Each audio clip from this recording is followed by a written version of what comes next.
answer to it. Having obsessive fans was something that every group had. It was especially worse in K-pop since idols mostly keep the topic under the rug. It had been going on forever, and although it had become better, it was still awful. The other members, along with the staff members, had also been informed, and they were worried about the outcomes of the photo shoot. Our concert is in 2 weeks, Jae-young said. Can we reschedule the photo shoot? Their assistant manager looked at their timetable and sighed in disappointment.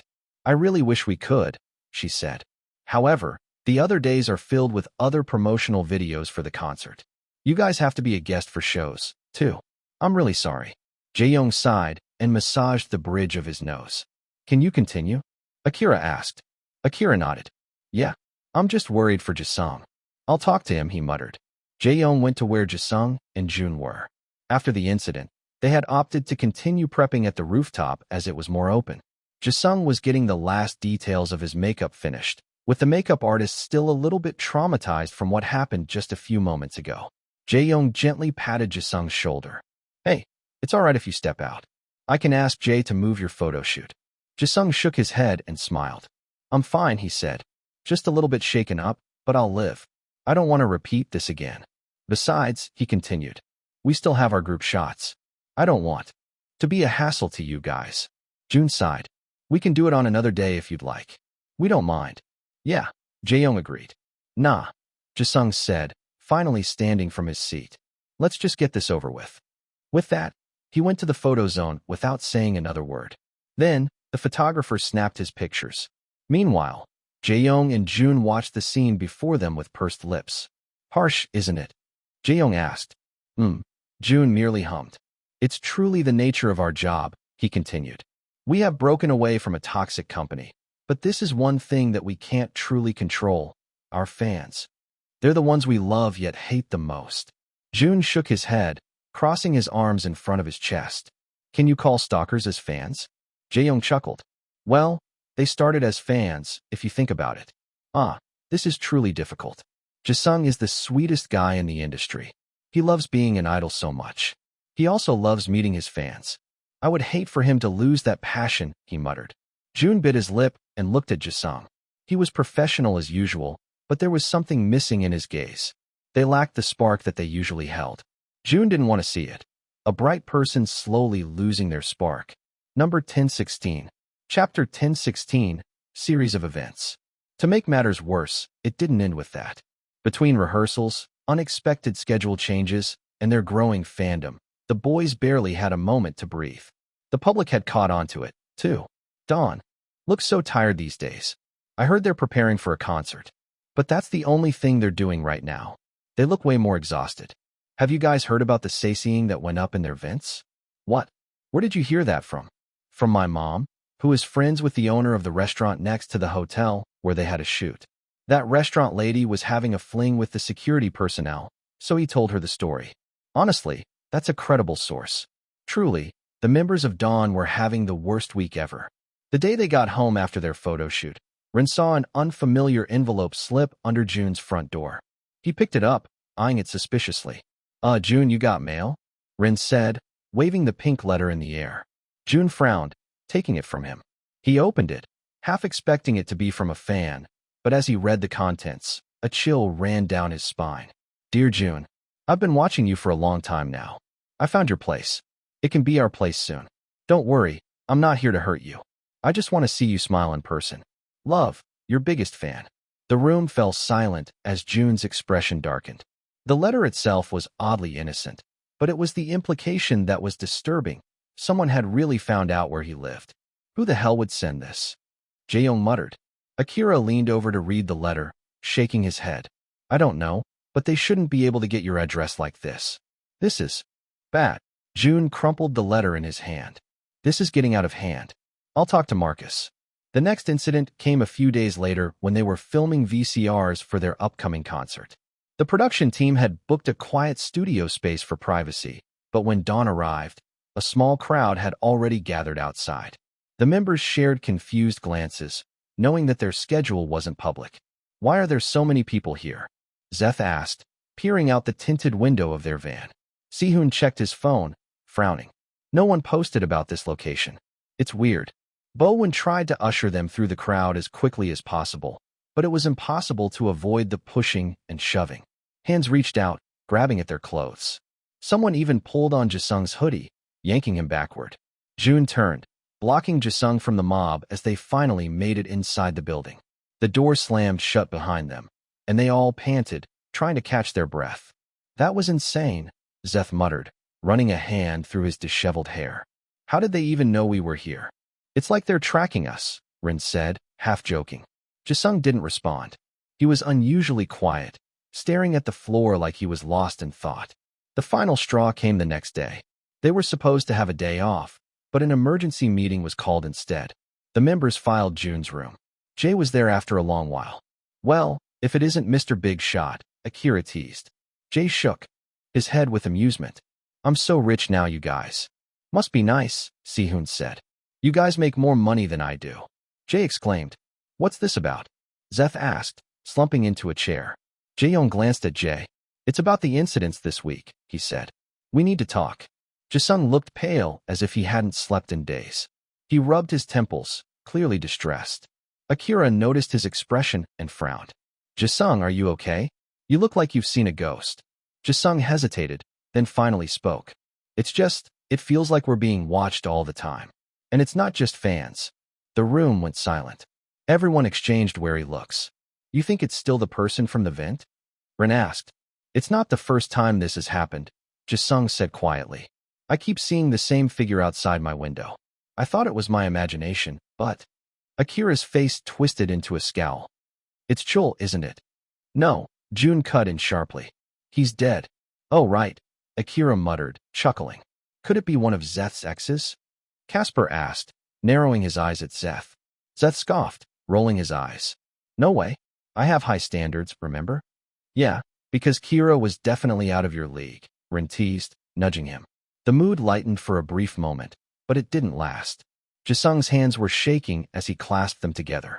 What about that girl who attacked me during the fan signing event? He asked. The room fell silent again. It was honestly the most plausible explanation for all of this. These events started right after it.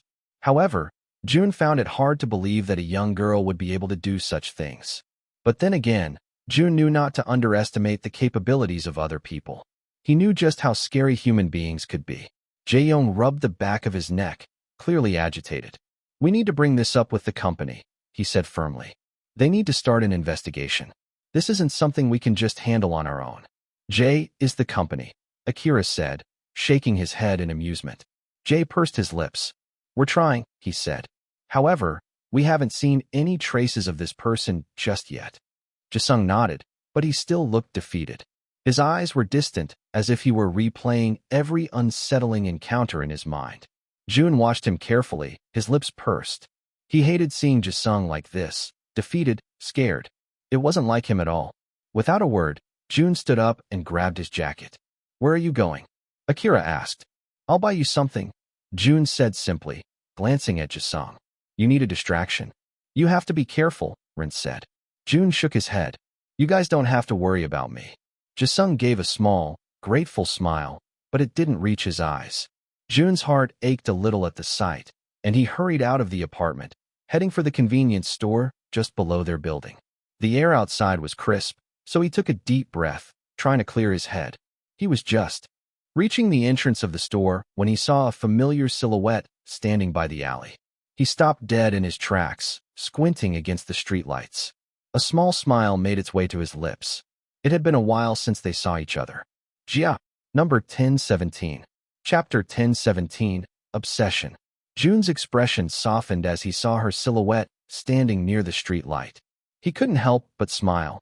He was definitely biased when it came to Jia. After all, she was one of his earliest supporters, back when his face was still hidden behind a mask.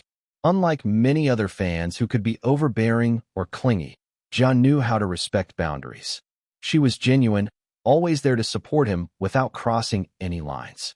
In many ways, she was an ideal fan and had become a good friend over time.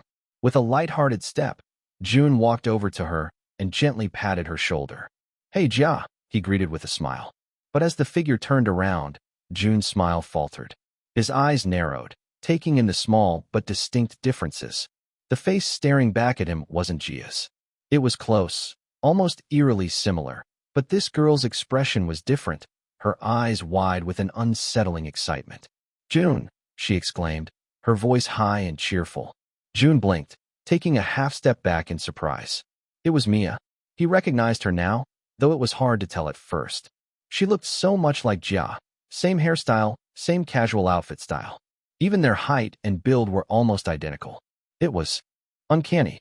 Were they related in any way? They had similar names, too. Mia? June managed. "You're here." Mia nodded enthusiastically. "Yeah, I'm just looking around for a new place to stay. It's a nice area, isn't it?" She glanced around, taking in the quiet street and the cozy lights of the convenience store behind him. "Do you live around here?" June's instincts flared, but he kept his expression neutral. He shook his head, smiling politely. "No, just visiting a friend," he lied easily. "It's a nice spot, though." Mia's smile widened, and for a moment, it seemed perfectly normal, just an excited fan running into her idol. June turned slightly, gesturing toward the convenience store. "Well, I have to go," he said, making a move to leave. He wanted to keep the interaction brief. Something about this encounter was making his skin crawl, but Mia's hand shot out, lightly grabbing his wrist before he could step away. It wasn't a harsh grip, but it was enough to stop him in his tracks. June turned back, his brow furrowed in mild confusion. "Are you still using my gift?" Mia asked, tilting her head to the side, her expression curious and almost hopeful. June blinked. He nodded slowly, deciding it was best to play along. "Yeah, of course," he said with a smile. "I use it all the time." Mia's eyes lit up, but the smile on her face seemed to stretch a bit too wide. There was something off about it, and that something made June's stomach twist uneasily. "Are you sure?" she pressed, her tone oddly intense. June tilted his head, studying her. "What do you mean? You didn't give it away, did you?" she asked with a playful edge in her voice. It sounded like a joke, but not really. Her eyes were searching his face, demanding some kind of reassurance. June merely shook his head, forcing a chuckle. "No, of course not. I kept it." Mia's smile grew wider, but instead of looking pleased, she seemed almost relieved. She leaned a little closer, her voice dropping to a whisper. "Please use it," she said softly. "It means a lot to me." For a moment, the light from the street light cast a shadow across her face, making her look strange, almost distorted. Her smile lingered, but her eyes were dark, void of any real joy. The way she stared at him made June's skin prickle with unease. He swallowed, trying to ignore the shiver that ran down his spine. He'd dealt with overzealous fans before, but this was different. There was an intensity in Mia's gaze that bordered on obsession, something he hadn't seen in a long time. He took a small step back, trying to create a bit of distance. "Yeah," he said, his voice a bit strained. "I'll use it." Mia's face softened, and she took a deep breath. She tucked a strand of hair behind her ear, exposing the inside of her arm for just a split second. And that's when June saw it. A faint, familiar mark. It was a small scar, barely noticeable, but it triggered a memory he had tried to forget. He had seen that mark before. His breath got caught in his throat as the realization hit him. He glanced up at her face again, really looking this time. The resemblance to Jiao wasn't just uncanny, it was deliberate. The hair, the clothes, and even the way Mia smiled were all carefully crafted imitations. His mind raced, piecing together fragmented memories of that scar, of a gift that had made him uncomfortable, and of a girl who had once stalked him to this extent. "Crap," he muttered under his breath, the words slipping out before he could stop it. Mia's head tilted, her smile faltering slightly. "What was that?" she asked, her voice still sweet. June forced himself to smile, even though every instinct was screaming at him to get away from her. He nodded, taking another step back, this time more deliberate. "Yeah, I said I'll use it," he repeated, his voice lighter now, more cheerful. He was putting on his idol mask, the one that never showed fear or discomfort. "Don't worry." Mia's smile returned, wider than before. "I knew you would," she said softly. "I always knew you wouldn't forget about me." "Well, it was nice seeing you," he said, forcing a casual tone. "But I really have to go now." Mia nodded slowly, her eyes never leaving his face. "Of course," she said sweetly. "I'll see you around, June." He didn't reply. He simply turned and walked as calmly as he could toward the store, resisting the urge to break into a run. He could feel her eyes on his back, watching him with that unsettling, unblinking stare. As soon as he was inside, he let out a breath he hadn't realized he'd been holding. He glanced back through the glass door, but Mia was gone, vanished as if she had never been there. Number 1018. Chapter 1018, The Keychain. Jun pushed the door open to the apartment, his hands balancing a whole box of expensive assorted ice cream tubs. He stepped inside, instantly greeted by the noise of his members sprawled out on the couch, looking half exhausted and half wired. "Did you rob a convenience store?" Akira asked, raising a brow at the ice cream box. "Shut up and eat," Jun said, plopping the box onto the coffee table. The moment he let go, the boys dove at it like a pack of hyenas. Casper, the fastest, was already prying open a tub with his bare hands while Jae-young snatched a spoon straight out of his pocket, ready to dig in. Zeth pulled out his favorite flavor and nudged Run, who was struggling to find his preferred vanilla. Amid the chaos, Jun's gaze landed on something out of place. Jisung's bag was left unattended on the couch. It wasn't like Jisung to leave his things lying around, especially not after the strange encounters they'd had recently. He let out a long sigh, grabbed the ice cream box again, and headed toward his room. "Where are you going?" Zeth asked, spoon halfway to his mouth. "To eat in peace," Jun muttered. But his plan failed spectacularly as the rest of the members trailed after him like a line of ducklings, ice cream in hand. "If you wanted us in your room, you could have just said so," Akira teased, smirking as he pushed open Jun's door without waiting for permission. Jun clicked his tongue, setting the ice cream box on the small table in his room. The others made themselves comfortable, settling in like they owned the place. Akira, still licking his spoon, threw himself onto Jun's bed while Rin and Casper sat cross-legged on the floor. Jisung, the last to enter, stood awkwardly by the door, clearly still shaken by whatever had been haunting him this past week. "I think I know who's behind all this," Jun said abruptly. The room fell silent. Even the clinking of spoons against ice cream tubs stopped. They all looked at Jun with wide eyes. "So suddenly?" Akira muttered. "You just brought ice cream, and suddenly you have an epiphany? You really are an alien." Seth exclaimed. "Who?" Jae-young asked, leaning forward, the spoon hanging from his lips. Jun took a deep breath, his mind replaying the encounter outside the convenience store. "Mia," Jun said, looking at each of them in turn. "Or whoever she really is." Rin furrowed his brow, setting his ice cream aside. "Mia? The girl who gave you that very cute keychain? I talked to her, too, and she seemed quite nice." "Yeah, she was," Zeth said, confused. "Are we talking about the same Mia?" "Yeah, that's the one," Jun confirmed. He glanced at Jisung, who was staring back at him. "We've met her before. She changed. She really did." "What do you mean?" Zeth asked, confused. He leaned back, crossing his arms. "She changed her hairstyle or something. I mean, we can't really recognize every fan out there." Jun shook his head. "No, it's not just that. She looks like Jun Hao. Deliberately. She wasn't like this before, but when I saw her, it clicked. The hair, the clothes, even her expressions. It's like she's trying to be a copy of Jia." Casper let out a low whistle, his eyes wide. "Wait, you're saying she changed herself? To look like Jia?" "Yes," Jun replied, feeling a shiver run down his spine as he remembered Mia's face. "It was subtle enough that I didn't notice at first. I knew she was familiar, but I couldn't place it. Now I know. It's her." The say-seeing I had during the first fan sign. The room was dead silent. Rin rubbed the back of his neck, clearly unsettled. "You're serious?" he asked.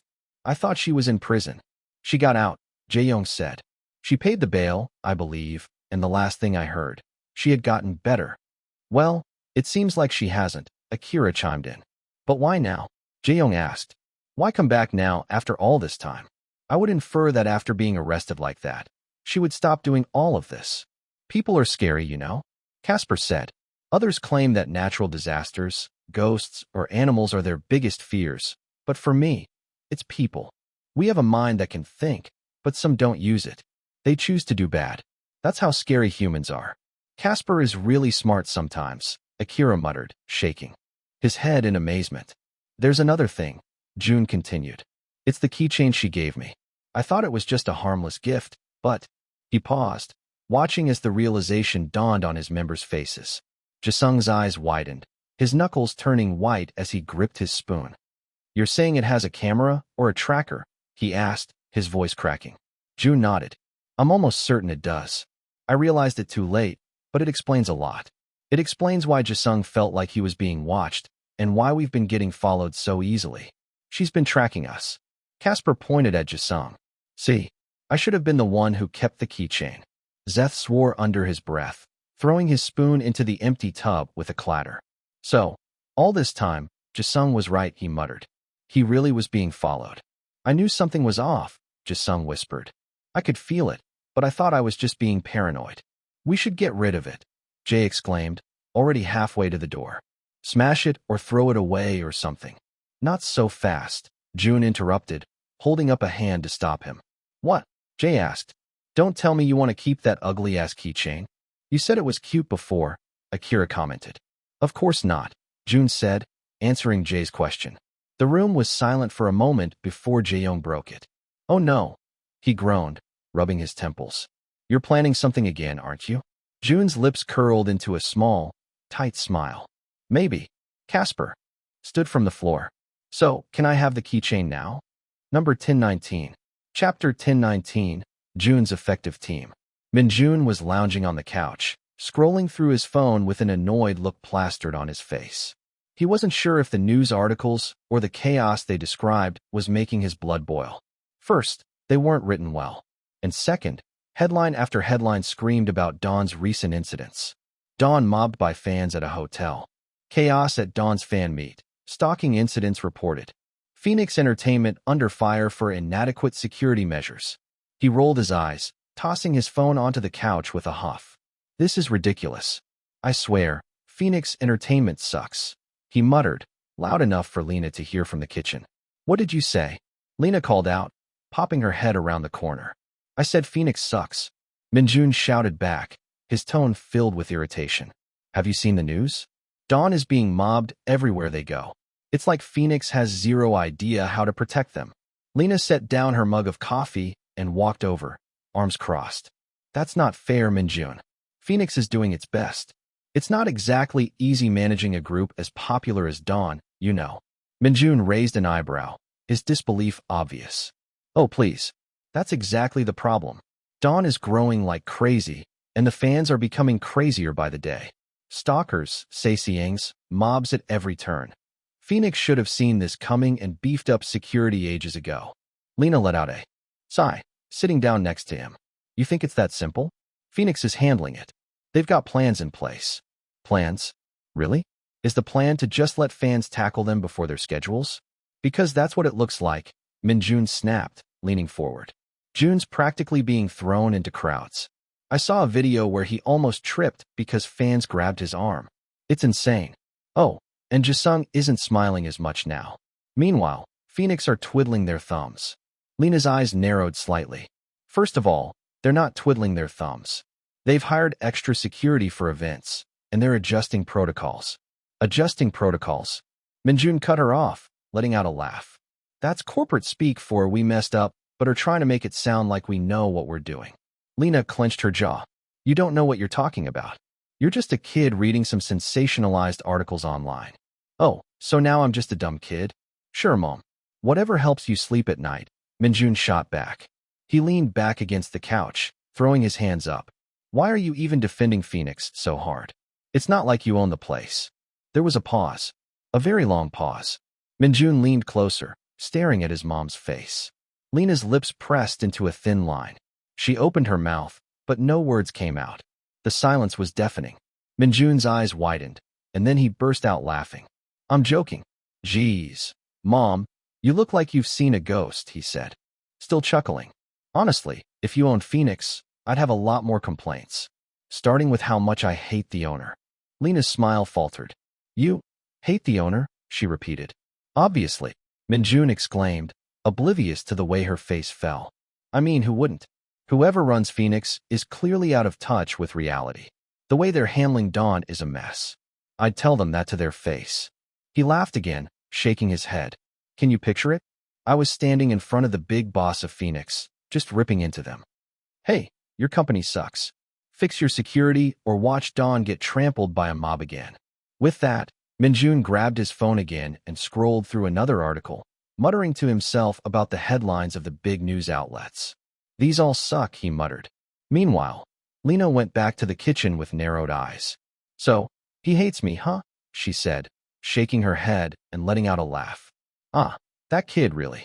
He inherited his father's attitude. She pulled out her phone and dialed Jun's number. He picked up almost immediately. What? Lena pursed her lips. All right, maybe it wasn't his dad, but Jun, with whom Minjun was similar. He could have greeted her more warmly. She was the owner of Phoenix after all. Lena cleared her throat, her voice back to its usual business-like tone. Jun, we're adding more security on you guys, she said, already typing up a message to her contacts at Phoenix. No arguments. So suddenly? Just accept it. Lena snapped. Haruto sat at his desk, squinting at the monitor in front of him. It was supposed to be his rare day off, but the noise coming from the living room was impossible to ignore. There was some buzzing followed by a clattering sound, and what might have been a spark. What the hell? Haruto muttered, pushing back his wheelchair. He made his way out of his room, frowning as the noise grew louder. When he turned the corner into the living room, his jaw dropped. There was Marcus, hunched over the coffee table with a welding machine in hand, sparks flying.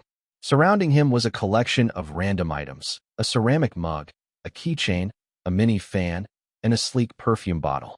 Haruto crossed his arms. What is this? He asked, raising his voice to be heard over the noise. Marcus looked up, pulling off his protective goggles with a nonchalant expression. Props, he said simply. Haruto's frown deepened. Props. He moved closer, peering over Marcus's shoulder. Since when do you make props? Since last night, Marcus replied, turning back to his work. Haruto stepped around to get a better look at the table. Now that he could see them up close, the items looked almost cute. He picked up the ceramic mug first. It was painted in pastel colors, with a little smiley face that seemed homemade. Then he spotted the keychain, a tiny figure that looked suspiciously like Jun, complete with a smirk and tousled hair. The mini fan was shaped like a cat, and the perfume bottle was decorated with tiny flowers. Ah, Haruto cooed as he examined the cute assortment. These are adorable. Did you make all of these? Marcus just nodded, not looking up from the fan he was tinkering with. Haruto grinned, holding up the mug. And what exactly are these for? They're for Jun, Marcus answered matter-of-factly. Haruto raised his eyebrows, clearly confused. For Jun? What, like a gift set or something? Marcus finally glanced up, giving Haruto a flat look. No, they're surveillance devices. The smile froze on Haruto's face. He blinked, staring at the mug in his hand. This has a camera in it. Yup, Marcus said, going back to work. Right inside the handle. Haruto turned the mug slowly, squinting at the handle as if he'd find the camera lens. He couldn't see anything out of the ordinary. Seriously? He muttered, then pointed to the kitty fan. And this one? Camera, Marcus confirmed. Haruto's mouth fell open as he picked up the perfume bottle next. And this? Microphone, Marcus said without missing a beat. Haruto's eyes widened. He picked up the keychain of Jun. And let me guess, this has a tracker in it. Marcus nodded. Correct. Haruto let out a breathless laugh, setting the keychain back on the table. You can do this too? He asked. Marcus nodded once more. Haruto looked at Marcus, who was now adjusting the wiring on the mini fan. And when did Jun ask you to do this? Last night, Marcus said casually, as if installing spy gear into everyday objects was just a regular Tuesday night activity. Haruto pursed his lips. So, you pulled an all-nighter for this? Marcus shrugged. Jun said it was urgent. Haruto couldn't help but let out a small, incredulous laugh. You're nearly done, huh? Almost, Marcus said, pulling his goggles back on as he finished the final touches on the bunny fan. Haruto leaned back, drumming his fingers on the armrest. Okay, I have to ask, he said, his tone teasing. Who do you like better, Jun or me? Marcus paused, lifting his goggles once more. He stared at Haruto. For a long moment, he didn't say anything. Without a word, Marcus went back to work, focusing intently on the fan as if Haruto hadn't spoken at all. Oh, wow, Haruto said, feigning a dramatic sigh. He slumped back against the couch, throwing an arm over his eyes. I think I know the answer. But same, he said. What else does Jun need? Let's make them all. The Dawn members were scattered around the Phoenix Entertainment break room, each lounging in their own way. Akira was stretched out on the couch, scrolling through his phone, while Rin casually leaned against the counter with a bottle of water. Zeth was humming a tune under his breath while playing drums on the table. Jun, however, was the center of attention, holding a new ceramic mug in his hand. It had a glossy, uneven finish with a tiny hand-painted flower on the side. It looked innocent, ordinary even, but in the hands of Jun, the most. Ordinary things had a way of becoming anything but. Akira's eyes narrowed suspiciously. "Okay, what is it this time?" he asked, gesturing at the mug. "Oh, this?" he said, feigning nonchalance. "A mug, right?" Haruto drawled, not believing it for a second. He leaned closer, inspecting the mug. "So let me guess. It's not just a mug, is it?" Jun tapped the handle of the mug with his finger. "It's got a tiny camera in it." Rin let out a low whistle, crossing his arms. "A camera? And where exactly are you planning to use that?" "It's a gift." "For who?" Casper asked, looking at Jun with narrowed eyes. "For Mia," Jun nonchalantly said. "What?" Jisung exclaimed. "How can you give her a gift after everything she's done?" Jun shrugged. "I'm just giving her back the favor. Stalk our team? Let's have someone stalk her." A chill ran down Sihoon's spine. "Wait, that sounds illegal." "It is," Jae-young said. "How exactly are you going to give it to her?" "Oh, I'll just leave it after our schedule. She'll pick it up. She's the one taking my stuff, after all." Akira cracked up, slapping his knee. "You've turned her own obsession against her," he said. "You're really something else, Jun." Sihoon raised his hand. "Guys, isn't that illegal?" Jun's smile faded a bit. "I was lenient the first time," he said, his tone flat. "Clearly, that wasn't enough. She needs to be caught in the act. Otherwise, this is just going to keep happening." Rin nodded slowly. "You're baiting her," he realized. "You're giving her something she can't resist, so she'll take it and expose herself." Jun hummed with a nod. Haruto burst out laughing, doubling over. "You're actually a mastermind," he said, shaking his head. "I almost feel bad for her." Almost. Number 1020. Chapter 1020. Idols are not your friends. Obsessive fans are smart in other aspects, Jun said as he saw that the perfume bottle he deliberately left in the restroom was gone. He had to give props to Mia. She was great at hiding that he didn't even notice. However, everything was falling into place now. Jun had gathered enough evidence of her stalking their group and was going to talk with the higher-ups right after their photo shoot. Jisung was in a much better mood, too. Phoenix had increased their security, and although the amount of fans that came to them during their non-working hours was still ridiculous, it had definitely gotten better. Since Jisung and Jun were done, the two of them decided to head back to Jun's place to rest first. They loved their job, but it was definitely tiring at times. The two were in the back seat, filled with comfortable silence. The site was pretty far from Jun's apartment, so Jisung came up with a suggestion. "Hey, do you want to go live?" he asked. Jun raised one eyebrow. "Right now?" "Yeah," Jisung said. "It would be fun. We hadn't done one by ourselves before." Jun glanced at the navigation screen and shrugged. There was still half an hour left before they made it to his apartment. With the traffic, it may be even more than that. With that, he shrugged. It had been a while since they had spoken with their fans, and Jun knew they were having a hard time, too, especially with everything happening on the news about Dawn. "Let's go," Jun said.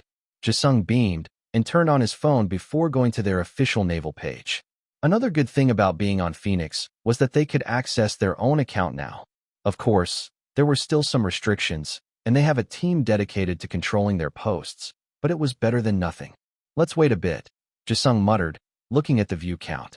However, it seemed like they didn't have to wait long because as soon as they went live, there were already thousands of fans in the live stream. "Oh," he chuckled. "We have 100,000 in the live in such a short time. Hi everyone. Omo. It's Jisung and Jun, the duo we love the most." The youngest line, "I bet Casper is having a breakdown right now. How has everyone been?" Jisung asked with sparkling eyes. Jun smiled and waved at the camera. "It's been a while." "Yeah, it really has been. I think we should ask you guys that question. How are you, boys? Is everything going well?" Jisung pursed his lips. "Well, it's been a tough week. I'm not going to lie," he muttered. "But it's all good now. It's not entirely good, but it's getting better. Things are looking up, and our concert is very near now." "Ah, we saw? What happened? We were so worried." People who stalk you shouldn't be called as fans.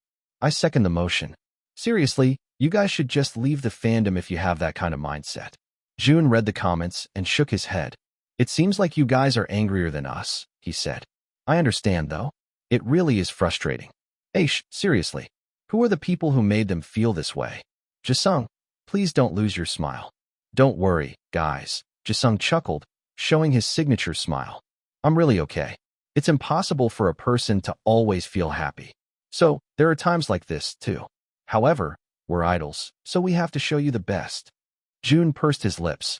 I think Jun disagrees. Come on, Jun. Speak your truth. What do you think about what Jisung said? You don't always have to show your best. You guys can be sad with us. Jun let out a deep breath and looked outside of the window before focusing back on the phone. I've actually been thinking about this a lot, he started off. Here we go? I'm all ears. Let me hear Jun's defiance. What is an idol? He asked, leaning against the headrest. I find myself asking this question a lot. Of course, the main answer would be a performer.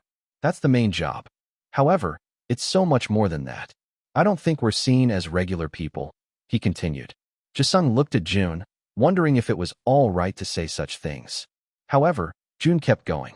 Oh, so we're going this route. I didn't realize we were getting so serious. I don't mind it at all. We'd love to hear your perspective. Everything is so cookie-cutter in K-pop, so this isn't talked about much. I would assume that others would ask, why can normal people go to clubs, but idols can't? Why can't we be in romantic relationships? Why do we have so many restrictions when our job is to perform? He asked. Then, I thought long and hard about it. And I think that Jisung is right, he continued. We should only show our best selves. Oh, Jisung said, his eyebrows raising in surprise. What? Jun asked. I didn't expect that kind of answer, he said, scratching the back of his neck. Jun chuckled. Now, don't get me wrong. Our best selves don't necessarily have to be good all the time. Our best selves might mean our hardworking, our tired, our real selves. However, aside from that, we have to take into consideration that people look up to us. They spend money on us. You're like our employers, honestly, he added. The comments lightheartedly disagreed, but they knew that it was somewhat true. I don't know you guys personally, and there are some things you don't know about me too. That's our relationship. It will never go past that, he continued. We're your friends, but not at the same time. I already told this during my speech at the Papa, but I'll repeat it again. We should not be the center of your lives. We show our best selves because we know that you come to us for happiness. You don't watch us to see us set a bad example. We feel untouchable for you. And I'm sorry for saying this, he continued. But I hope it stays that way. Not in the you guys can't think of us as your friends kind, but in the sense that we are a fleeting part of your life. One that serves to make you happy and not to satisfy your personal obsessions, he ended. Jisung looked at him with wide eyes. He wasn't even a fan, and yet he felt a sting from Jun's words. Number 1021. Chapter 1021. Sweet, little Sue. Honestly, a lot of us needed to hear that. Yeah, my delusions were getting too real for a moment. Wait, some of you aren't joking? Why do you think they have so many saesiangs? Seriously though, I know we're not friends in real life. I hope you are well, so I will also maintain my distance. I think they're sad now, Jun, Jisung said, chuckling as he read through the comments. Jun chuckled along with him. Don't take it negatively, he said. Like I said, we have a special relationship that only we know of. It's not personal, but it's still special. Yeah, Jisung smiled. I just hope we stay happy for a long time. Try not to engage in negativity because liking idols should be an enjoyable hobby. Along with that, I hope you guys respect our boundaries, too. In that way, we can all have a happy time. That's true, Jun said. We don't want to resent you guys. Jun, Jisung exclaimed. I thought you wanted to show your best self to them. This is my best self, Jun said. My honest self. It's something that has to be said, not only for our group, but for those who are actively promoting, too. I'm also taking into consideration the younger groups that would be debuting. Ah, such a thoughtful senior. His words stung because they were true. Yeah, as Jun said, it shouldn't be taken negatively. This does not change anything. He just wants us to know that we don't know each other in real life. He's setting a boundary, which is needed because we're fans and they're idols. That's just the way it is. That's how it will always be. Anyway, Jisung smiled. We just wanted to greet you guys since it's been a while. We're actually heading back from a shoot. Please look forward to it. With that, Jisung ended the live, turning to Jun with wide eyes. Was that okay? He asked. The live? Jun clarified. Jisung innocently nodded. Jun shook his head in amusement. Of course it's okay. It's not like we said anything bad. But I told them to respect our boundaries, Jisung said. Jun clicked his tongue. Are you hearing yourself right now? We shouldn't need to ask others to respect our boundaries in the first place. Besides, this is a good step for what I'm about to do, he said. Jisung tilted his head to the side in confusion. What are you trying to do? He asked. Jun crossed his arms in front of his chest. Don't worry. It's not anything illegal. Instead, I'm actually on the side of legality this time. Go law. Jisung scratched the back of his neck. Somehow, that makes me even more nervous. Jun shook his head. Honestly, he initially didn't want to go through it. He could go the dirty route and show Mia that she was messing with the wrong idol. However, Jun suddenly thought of Jisung and realized there were many idols like him. So, he decided to put in some extra effort to help the likes of Jisung. Or maybe it was just Jisung. Jun definitely had a soft spot for Jisung. No, I don't. Jun thought. Well, could you blame him? Jisung was the first contestant to approach him back in Rising Stars. He was also the one who believed in him through and through, no matter how many challenges they faced together. So, if you were asking Jun, then he would say that he was just returning the favor. He definitely did not have a soft spot for Jisung. Jun leaned against the conference room table, appearing casual amidst the stiff suits and stern faces gathered around him. Jay sat beside him, his lips pressed into a thin smile. One of the board directors, a middle-aged man with a balding head and sharp glasses, cleared his throat. We rarely see idols at these meetings, he remarked, looking over at Jun. It's quite a change of pace. A woman beside him, one of their company lawyers with a sleek bob haircut, leaned in to whisper, though not quietly enough. Jun is so handsome in person, she murmured to her colleague. Jun met their eyes, flashing a small, charming smile that only added to the whispers. The company's head lawyer, an older woman with silver-streaked hair, tapped her pen against the table. All right, let's cut to the chase, she said, eyes narrowing as she surveyed the room. What's happening here? Why was this meeting called? And most importantly, why is Jun here? Jay leaned back, unbuttoning his blazer as he took out a slim folder from his briefcase. I thought you'd never ask, he lightheartedly exclaimed like he wasn't the CEO of a multi-million company. He passed the folder to the lawyer, who raised a brow before taking it. You're about to see something interesting, Jay continued. But before I explain, let me ask you all something. Did you really think Jun was just another pretty face here to sing and dance? Jun rolled his eyes. Stop making it seem like a commercial, Jay, he said. The board of directors turned to each other with surprise. It was the first time they had seen the idol speak over their CEO. And Jay took it well, too. What was this dynamic? Can you please just answer our questions? One of the lawyers said. They truly weren't used to idols being in the room. Usually, it was just the board of directors who would complain. Not only that, but it took a long time before these meetings were even initiated. Oh, sorry, Jay said with a chuckle. Just got a bit excited there. Jay slid one final paper across the table. It was a legal notice. Well, I know this is pretty uncommon for idols, but hey, Phoenix wants to be the pioneer of these things. What our idols want, our idols get. That is if it's reasonable enough. Anyway, I'm rambling again. Jay chuckled, scratching the back of his neck.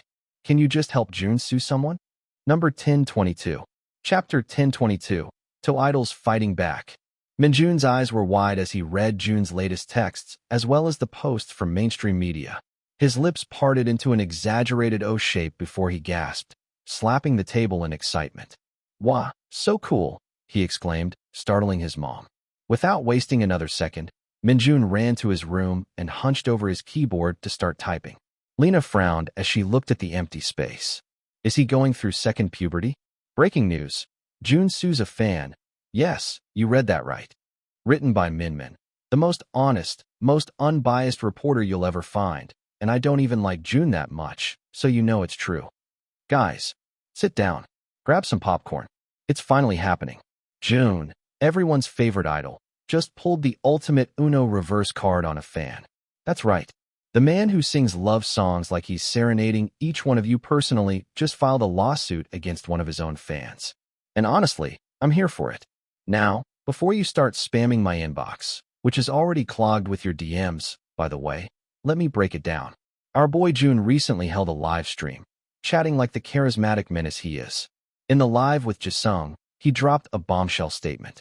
The relationship between idols and fans should remain untouchable, Jun said with the straightest face I've ever seen. And guess what? Half of you took that personally.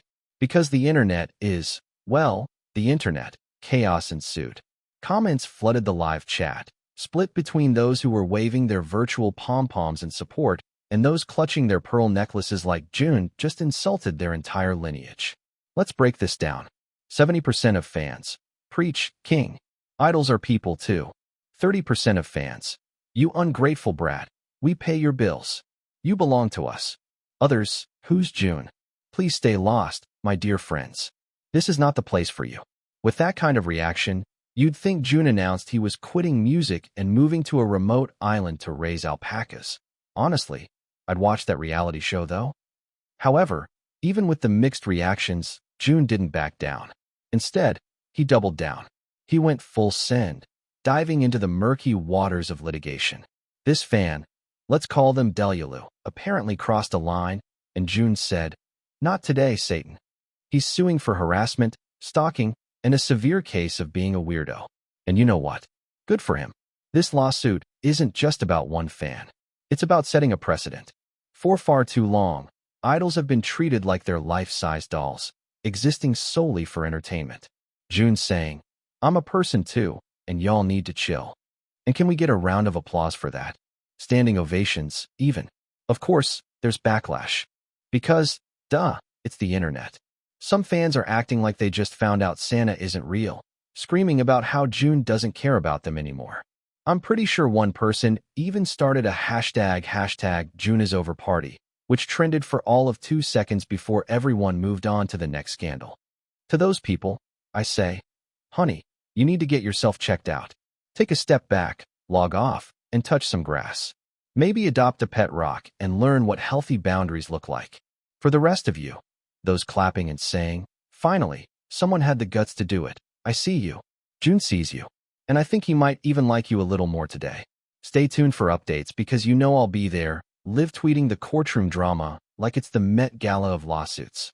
And if Jun wins this case, which he probably will, let's be honest, it's going to send a shockwave through the industry. Your faves might just follow in his footsteps. So, how do you feel about idols retaliating? Let me know in the comments below. Unless you're the delusional type, in which case, maybe don't. Back in Jun's apartment, the group was gathered around the coffee table, scrolling through comments on their phones.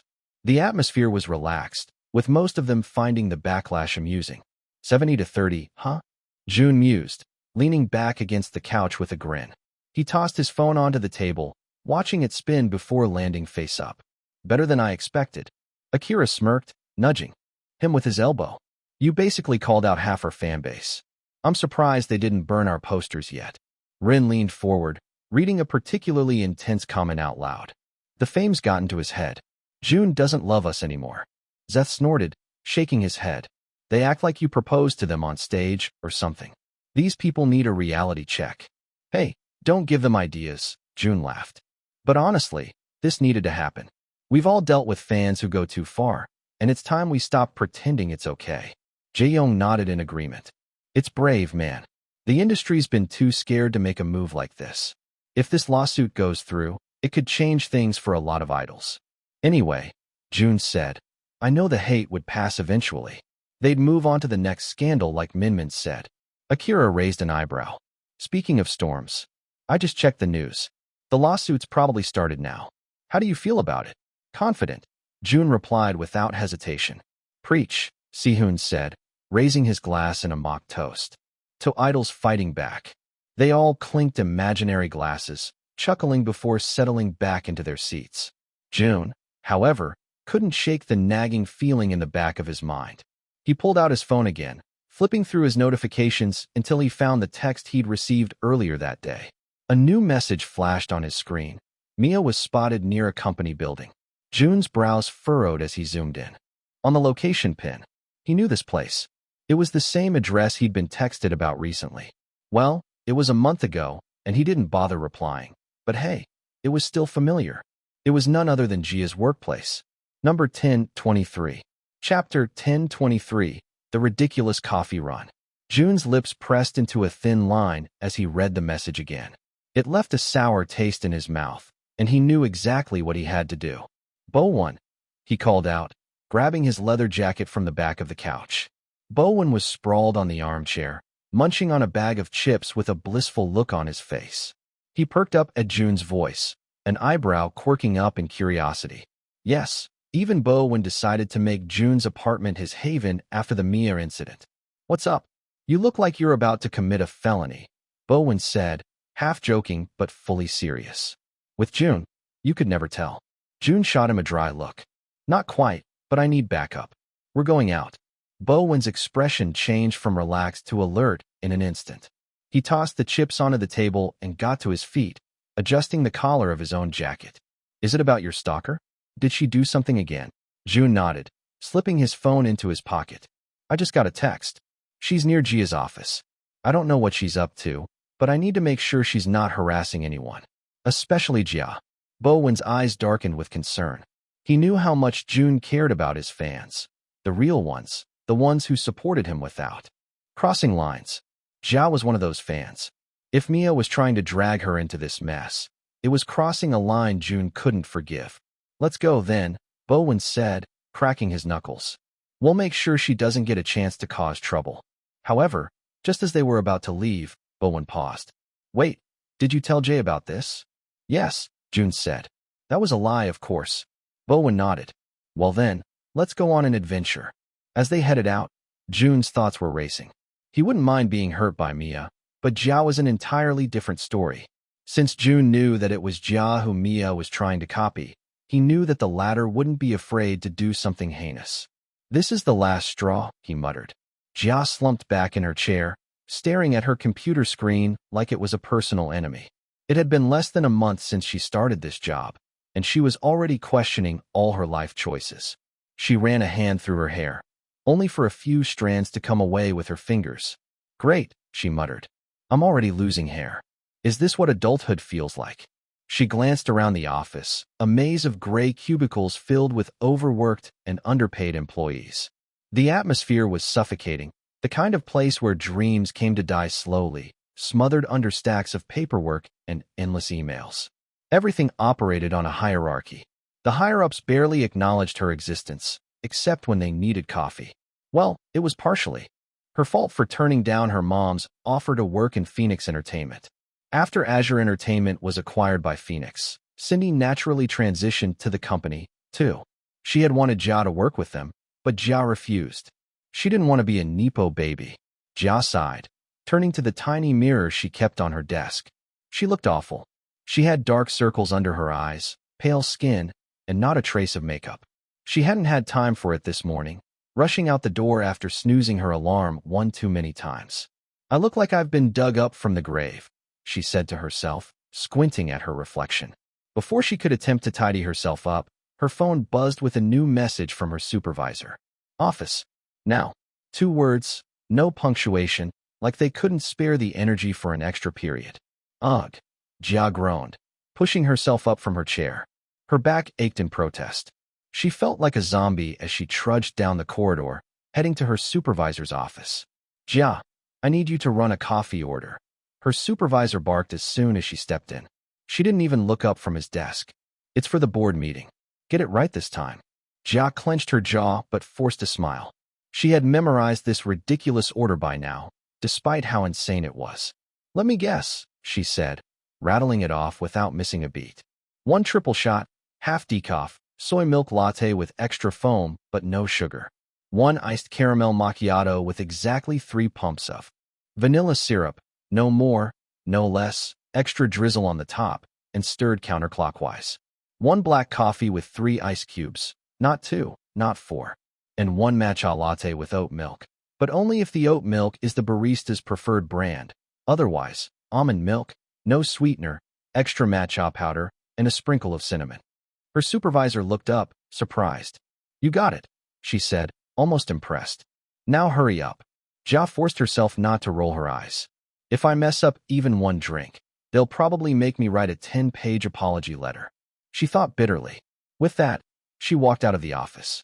The coffee truck near the office had way too many people for Jia to be happy. She shuffled through the crowd, feeling like a salmon swimming upstream against a current of tired commuters. Her whole body ached, especially her lower back, which had been protesting all day. "Why does everything hurt?" she mumbled, rubbing the small of her back. "I'm too young for this." She placed the order with the barista, who didn't even blink at the absurd requests. Clearly, this wasn't their first insane coffee order of the day. As Jia waited, she leaned against the truck, trying not to fall asleep standing up. Her eyes drooped, and she was almost ready to doze off when she heard a sudden, loud noise. The distinct sound of a motorcycle revving its engine pierced through the usual noise of the street outside. Jia frowned, turning her head toward the side. The noise was getting louder and closer. She squinted, trying to see who it was. Before she could fully process what was happening, she saw the motorcycle swerving through traffic at an alarming speed. It zoomed past cars, ignoring traffic lights. The rider was dressed in black from head to toe, a sleek helmet hiding their face. Jia's heart skipped a beat as the motorcycle veered closer. It wasn't heading down the road anymore. It was coming straight for her. She took a step back, instinctively raising her hand to shield herself as the motorcycle continued to accelerate toward her. Crap. She just wanted to get coffee, and now she was going to die? Number 1024. Chapter 1024. Bo Won, the Big Bouncy Man. Oh, the motorcycle was definitely coming after her. She had said plenty of times that she wanted to die, but not literally. With that, even in her most drained state, her survival instincts kicked in the moment she saw the motorcycle barreling straight toward her. Her body jolted to life, adrenaline washing away her fatigue like a splash of cold water. Not today, she muttered. She still needed to watch Dawn's first-ever concert. Besides, she had watched enough K-dramas to know what happened next. The classic scene where the innocent female protagonist gets hit tumbles dramatically onto the pavement and somehow ends up in the arms of a handsome man. Except in her fantasies, she always cursed out the female protagonist first. Why couldn't they move away when there was still plenty of space and time? Just as the motorcycle was about to hit her, Jia leapt to the side, narrowly avoiding it. She felt like an action star in a slow-motion movie scene. However, what happened next wasn't quite what she expected. The motorcycle driver, who seemed prepared for an impact, but not for a sudden sidestep, swerved wildly to the left. Instead of colliding with Jia, the bike plowed straight into a large, bulky man with a bubble tea at hand who had been waiting for the perfect time to intercept. The crowd gasped as the motorcycle made contact. But then, something absurd happened. Instead of the man getting thrown back, it was the motorcycle that flew off him. The bike flipped over, sending the rider flying through the air like a rag doll. Jia's eyes widened, her jaw dropping as she watched the scene unfold. The big man didn't even flinch. He simply looked down at his spilled bubble tea with a look of deep sorrow, before running to the motorcycle driver and removing her helmet. Jia frowned since she looked too familiar. However, she was sure she hadn't seen her before. "What in the?" Jia muttered, half in disbelief and half in awe. Around her, people were screaming, some pulling out their phones to record the chaos. The whole scene felt like something straight out of a slapstick comedy. Behind the counter of the coffee truck, the barista called out, "Triple shot, half decaf, soy milk latte," and the rest of that insane order. "Miss, your coffee's ready." Jia blinked, snapping out of her daze. She hurriedly grabbed the bag of complicated drinks, her brain still processing what she had just witnessed. "What is happening today?" she mumbled. Just as she was about to head back to the office, the crowd parted once more. Murmurs spread through the onlookers, and she heard someone gasp, "It's Jun." Jia's heart skipped a beat. "Jun? Here?" She turned her head, and, sure enough, there he was, striding through the crowd with that effortlessly cool aura he always had. The sun glinted off his hair, making him look like he was glowing.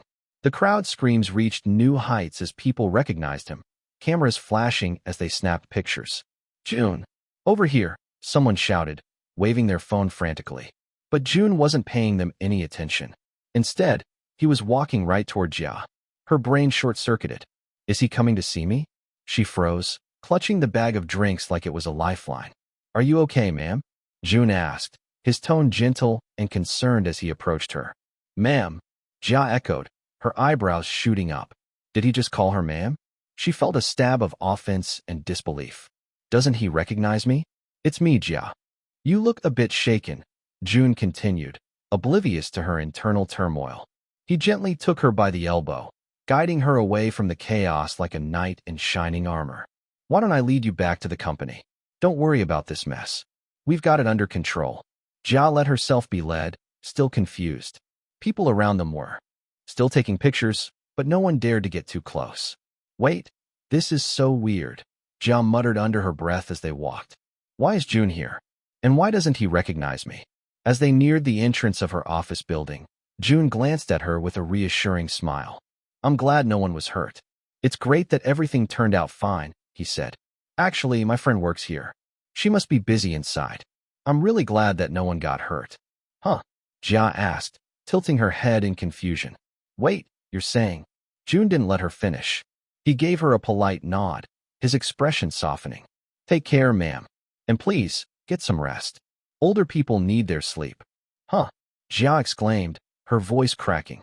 She stared at him, wide-eyed and slack-jawed. Did he just call me old? Before she could protest, Jun had already turned on his heel, walking away with that effortless charisma that left everyone in a daze.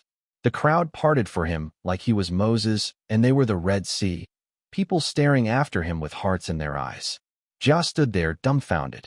Old? She whispered to herself, incredulous. Did he seriously just? She shook her head, trying to clear the fog of confusion.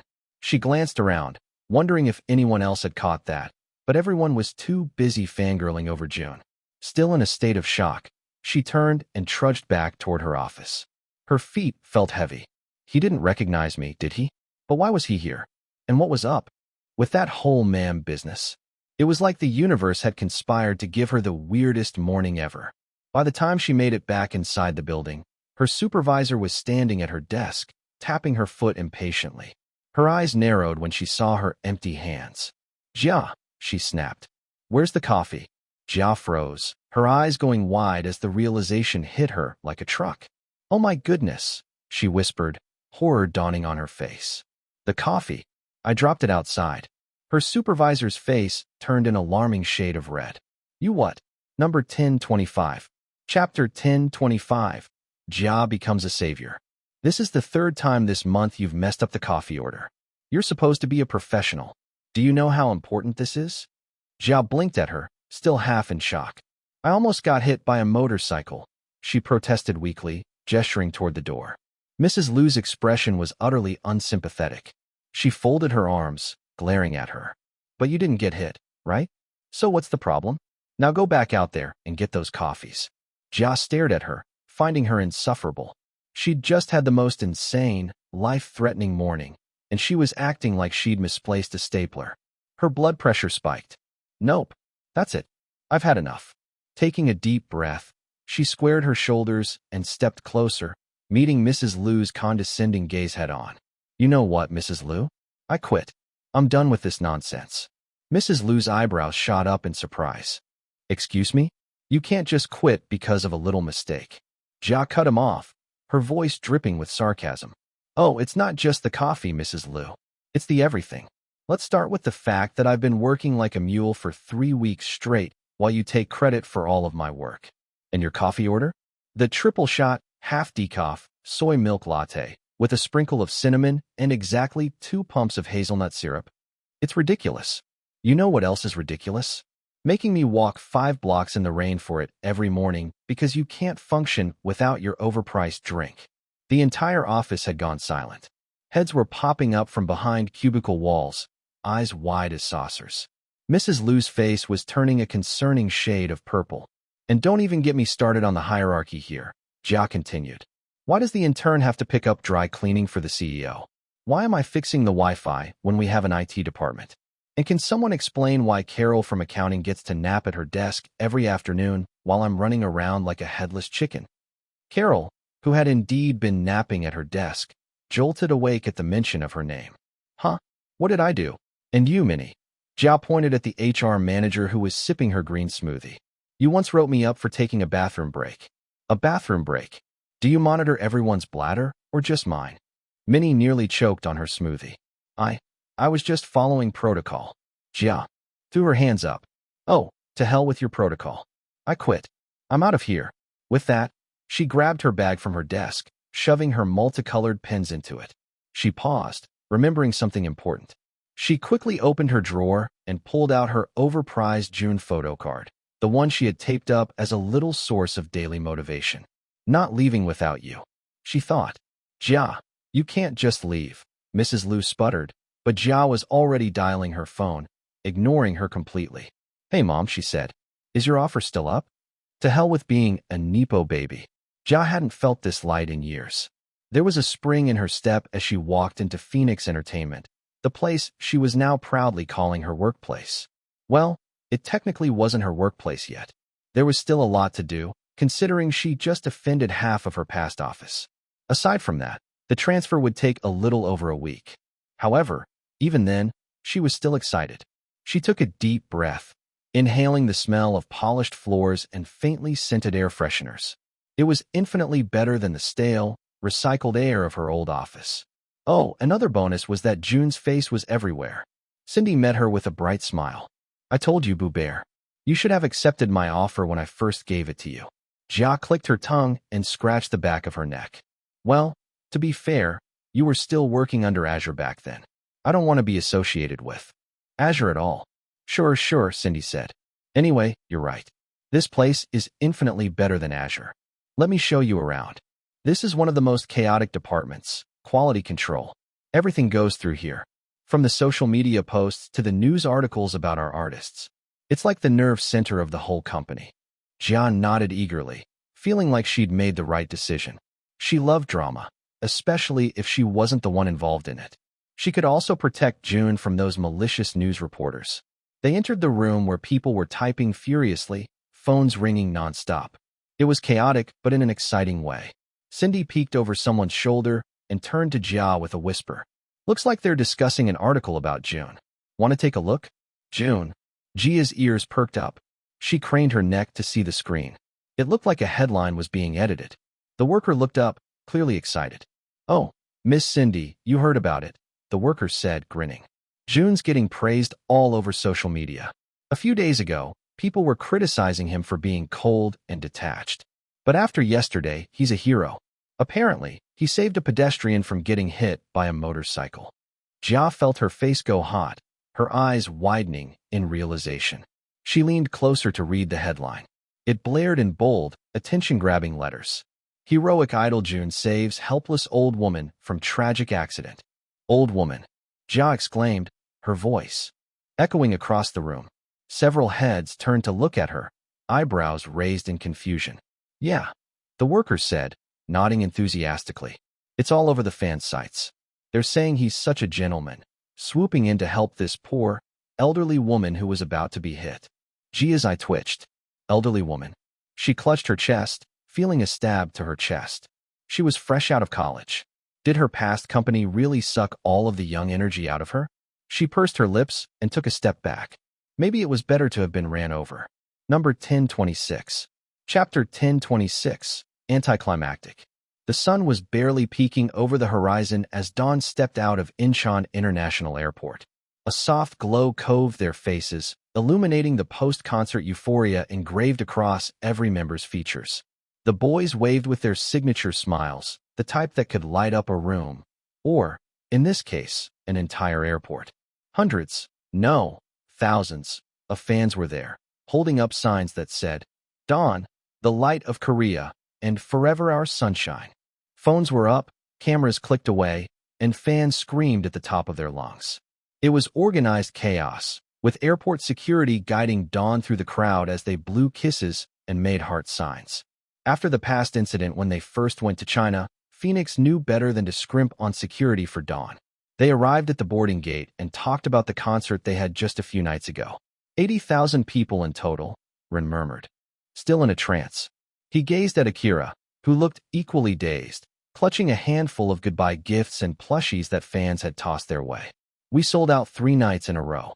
The biggest dome in Korea. And all we had to do was threaten June to lift his shirt for once. Casper teased, dodging the playful swat June aimed at him. Shut up. I didn't even do it, Jun sighed. They came to watch our performances. Well, of course, Zeth said, crossing his arms in front of his chest. But if you're asking me, I believe they stayed because I showed my abs in the end. The group shook their heads. Next stop, North America, Akira exclaimed, raising his coffee cup high in the air. It's still weird though, Jisung said. Most groups would start in Asia for their tour. We're going to North America all of a sudden. That's because we're also invited to that International Music Awards show, Jaeyoung said. NTC. Jun asked, frowning slightly. Are you kidding me? Rin leaned back. It's NTV, not NTC.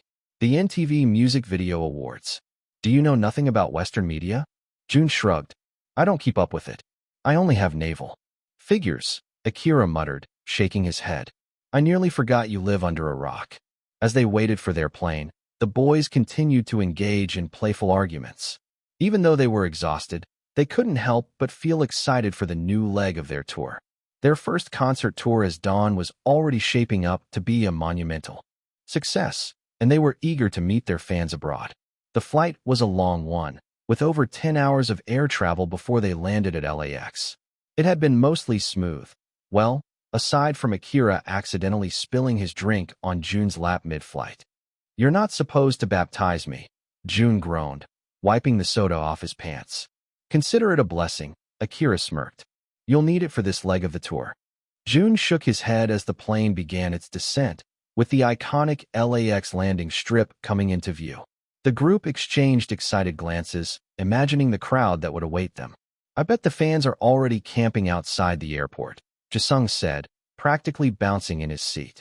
You think? Rin grinned. I can't wait to see their faces. As they disembarked, the members were confident that the love they'd felt in Korea would extend across the Pacific. Their security team led them through the arrival gates, where they were prepared to greet the crowd of American fans. Except, there was not a crowd at all. The members stepped into the arrivals area, waving instinctively, only to be met with a few awkward coughs and the distant sound of someone vacuuming. The boys were so used to being mobbed everywhere they went that seeing such serenity made them feel strange. Casper was the first to break the silence. He turned slowly. Did we get the right flight information? Rin pulled out his phone and double-checked their schedule. Yeah, this is the right time and terminal. Hey, do people even know we're here? Jaeyoung asked, squinting to see if fans were hiding in the shadows. Zeth pulled out his mirror to look at his face. Do they have a different beauty standard here? Akira's face fell in disbelief. But, we're Dawn. We just had a sold-out concert in Korea. Maybe they don't get the news here, Jisung suggested, though he didn't sound convinced. Or maybe they just don't know us, Jun matter-of-factly added, sounding the most rational in the group. I told you, it's hard to monitor matters when you're from the other side of the world. We're not known here. Maybe they have really tight security, Sehun said, still not wanting to accept the fact that no one came to greet them at the airport. Even Chaos was greeted warmly when they had their tour here. They walked a bit further, trying to salvage the situation. Akira, never one to be embarrassed, began waving again, this time more energetically, wanting to summon the fans with his enthusiasm. Hello, Los Angeles. We're here. Jun sighed and massaged the bridge of his nose. Akira, stop embarrassing us. A lone janitor, pushing a mop across the floor, looked up and gave a small, confused wave back before returning to his work. I guess that's our first American fan, Casper said with a snort. Akira, clearly unwilling to accept this fate, pulled his hood lower over his face. Maybe if I hide, it'll feel less awkward. Casper clapped a hand on his shoulder. Hey, look on the bright side. No crowd means no chaos. Or it means no one cares, Akira muttered, sinking further into his hoodie. They shuffled through the empty terminal, drawing a few curious looks from travelers who clearly had no idea who they were. It was a sharp contrast to the packed crowd at Incheon, and the difference was enough to leave them all slightly deflated. As they reached their van outside, Jaeyoung couldn't help but laugh. Well, that was anticlimactic. Number 1027. Chapter 1027. The Stars That Nearly Didn't Shine. The van rolled smoothly down the highway, but the silence inside was anything but. Dawn's members, usually loud and boisterous, were instead staring out the windows, still not over the fact that they had no fans in America. That was bizarre, Zeth finally said, breaking the silence. He leaned back, crossing his arms. Are people gaslighting us? They told us we have plenty of international fans. Jae-young, ever the logical one, placed a hand under his chin thoughtfully. According to my data, about 50% of our fans are from Asia, and the other 50% are from around the world. So what does that mean? Ren asked, glancing back from the front seat. Jae-young shrugged. It means that if our fans are spread out evenly, we're still talking about a relatively small percentage per country.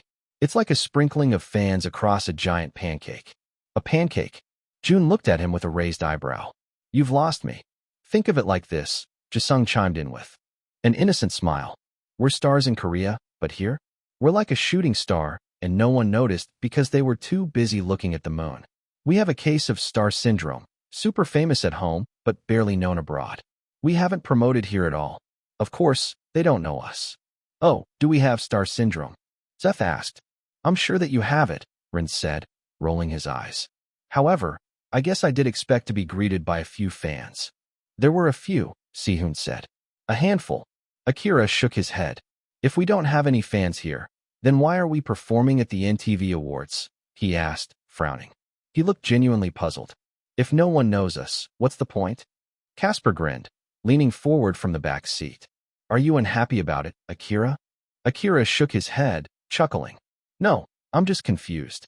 I mean, isn't it a bit backward? Backwards? Jun asked. It's not backwards, it's an opportunity. It's a chance to get more fans. I thought you didn't want more fans? Casper asked, turning to Jun with a small frown. Jun froze. Right. Too much fame would be anyone's bane of existence. Before Jun could think too much about it, the van pulled up in front of a trendy-looking restaurant in downtown LA. Their manager had picked it out, promising them a taste of American food before they officially kicked off the North American leg of their tour. Let's eat, Rin said, stepping out of the van and stretching his arms. I'm starving. Maybe some. Burgers will make us feel better, Zeth agreed. As they walked into the restaurant, they were greeted by a cheerful server who seemed to recognize their faces immediately. Welcome. Oh my goodness, it's you guys, she exclaimed, her eyes wide with excitement. The group exchanged a quick look. Maybe their luck was finally turning around. You know us? Zeth asked, flashing his trademark grin. Of course, she beamed, gesturing for them to follow her to a large corner table. You're such a big deal here. Akira looked smug as he slid into his seat. See? I told you we had international fans. The server nodded eagerly. You're one of the hottest groups right now. So many people have been talking about you. Casper leaned back, looking satisfied. Well, it's nice to know we're appreciated. Rin chuckled, nudging Jae-young. See? I told you not to worry. The server brought over a round of drinks, still smiling as she set them down. This meal is on the house, she said with a grin. It's an honor to have you here. The members of Dawn exchanged thrilled looks. A free meal? Things were definitely looking up. That's so kind of you, Jun said. Thank you. You're welcome. I can't believe I'm serving 7 VN right now, she gushed, placing her hands over her heart. Silence. For a split second, the world seemed to pause. The members of Dawn stared at her, frozen in place. Ren's smile faltered, Akira nearly choked on his drink, and Casper's jaw dropped open. Sorry, what did you say? Jisung asked slowly. The server blinked, tilting her head. You're 7 VN, right? The biggest boy group out there right now? Your song, Butter My Cakes, has been playing everywhere. Jun pursed his lips. He forced a laugh, scratching the back of his head. Oh no, we're not. Akira cut in, nudging Jun sharply under the table. Yes, that's us, he said quickly, plastering on his brightest smile. We're very big here. Casper bit down on his lip to keep from laughing. Zeth was doing the same, covering his mouth with his hand, while Jisung just buried his face in his arms on the table. The server looked ecstatic, nodding as she brought over a basket of fries. I knew it. You guys look exactly like the pictures. Exactly, Ren managed to say, his voice strangled from trying not to burst out laughing. It's amazing how accurate those pictures are. Jun gave Akira a death glare. What are you doing? He hissed under his breath. Akira leaned in, whispering back. Hey, free food is free food. They couldn't believe it, mistaken for 7 VN, one of the most popular Western boy groups. It was both flattering and humbling in the weirdest way possible. You know, Jae-young said after a moment, picking up a fry. This just proves we have a long way to go. If they're mistaking us for 7VN, we're definitely not as recognizable here as we thought. Or we just need better posters, Zeth quipped. Or better faces, Jisung added, causing everyone to laugh again. By the time the meal was over, the server returned with a big smile. It was such an honor serving you today. I can't wait to tell my friends I met 7VN. June forced a smile. Yeah, us too. As they left the restaurant, the members of Dawn burst into laughter. I can't believe we got a free meal for being someone else, Jisung said, shaking his head. And they say fame is hard-earned. Rin patted June's back sympathetically. Look on the bright side. At least we know we have a doppelganger group out here. Next stop, the NTV Awards, Akira said, looking at the others with a wide grin. This time, they'll know exactly who we are, June declared. Number 1028. Chapter 1028, NTV Awards. The sleek black SUV cruised down the packed streets of downtown LA, carrying Dawn towards one of the most significant events of their careers, the NTV Music Video Awards. For a group that had already conquered the biggest domes in Korea, it was a new kind of challenge. Does anyone else feel like this is surreal? Ren asked, looking out the tinted window. Skyscrapers, neon lights, and excited fans blurred past. There were posters and digital billboards showcasing tonight's performers. June leaned back in his seat, adjusting the cuff of his designer jacket. It's our first time performing in the West, he said, letting out a breath. I know K-pop acts have been here before, but it's still different, isn't it? Akira snorted. You don't say. I feel like we're about to get thrown into a lion's den. Relax, Jisung said, although his own fingers were fidgeting with the hem of his shirt. We're going to kill it. We always do. Casper, who was seated up front, turned around with a cheeky grin. You guys know the drill back home, right? At Papa, we're usually the last ones on the carpet. Then, they ask us questions by the end of it. Here, it's different. We're going to be stopped. Then, they'll ask us questions. I bet a lot of reporters will. What kind of questions? Jisung asked, his eyes wide. Questions like, what's your inspiration? Or what do you think about your chances of winning tonight? Casper replied. Rin chuckled nervously. Well, at least they won't ask us what our blood type or MBTI is. I'm not prepared for this, Akira groaned. We've been trained for the Korean press, not this. It's impressive how Casper knows all of this, though, Jae-young said. Thanks for researching it, man. Casper merely nodded. Anyway, we should all relax. Akira exclaimed. We can answer the questions without any trouble. It's easy. Easy. Jae-young gave him a pointed look. You remember what happened last time someone asked us who our musical influences were, and you blurted out Mozart because you panicked? Hey. Akira shot back, cheeks flushing pink. I was trying to be classy. Rin smirked. Yeah, well, let's try not to pull a Mozart moment tonight. Our music sounds nothing like his. As the car neared the red carpet area, they could see the massive crowd gathered outside. Fans held up posters and light sticks, their cheers and screams audible even from inside the vehicle. Casper peeked through the window and whistled. Look at that, he said, shaking his head. It's packed. But they're not screaming for us, Zeth sighed. The members of Dawn exchanged curious looks, and Akira leaned closer to the window, squinting as he scanned the crowd. There was a deafening scream that rose above the rest. It's Two Directions, someone outside yelled. Two Directions? June frowned. Who's that? They're like the Western equivalent of us, Casper said with a shrug. And who's that other one? Zeth pointed to the massive cheer that erupted next. Is that Sabrina Thatcher? Ooh, I like her a lot. Rin exclaimed. She's the best at making pop music. Oh, and look, there's Bruno Pluto. Sehun said with wide eyes. I can't believe I'm breathing the same air as him. Akira groaned, burying his face in his hands. This is insane. How are we supposed to compete with all these giants? June shrugged. It's not like we're nominated for the same categories. We're under Best K-pop and Fans' Choice Awards. Right? Jae-young said, trying to cheer the boys up. Aside from that, we were granted an opportunity for a short performance. So, let's not lose our confidence. As the car pulled up to the red carpet, the door swung open. The crowd's cheers grew louder, but it was a different kind of loud, excited but mixed with curiosity. This was not the overwhelming roar of their Korean fans. Casper was the first to step out, flashing his signature grin and waving at the crowd. The rest followed. The flashes from the cameras were blinding, but they held their heads high. Smile and wave.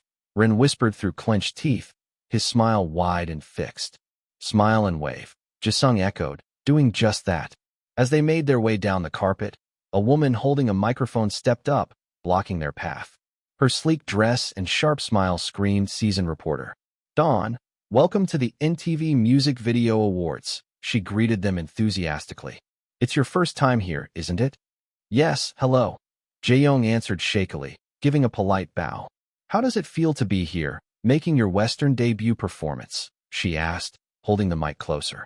The boys turned to each other with wide eyes. They did not rehearse for this.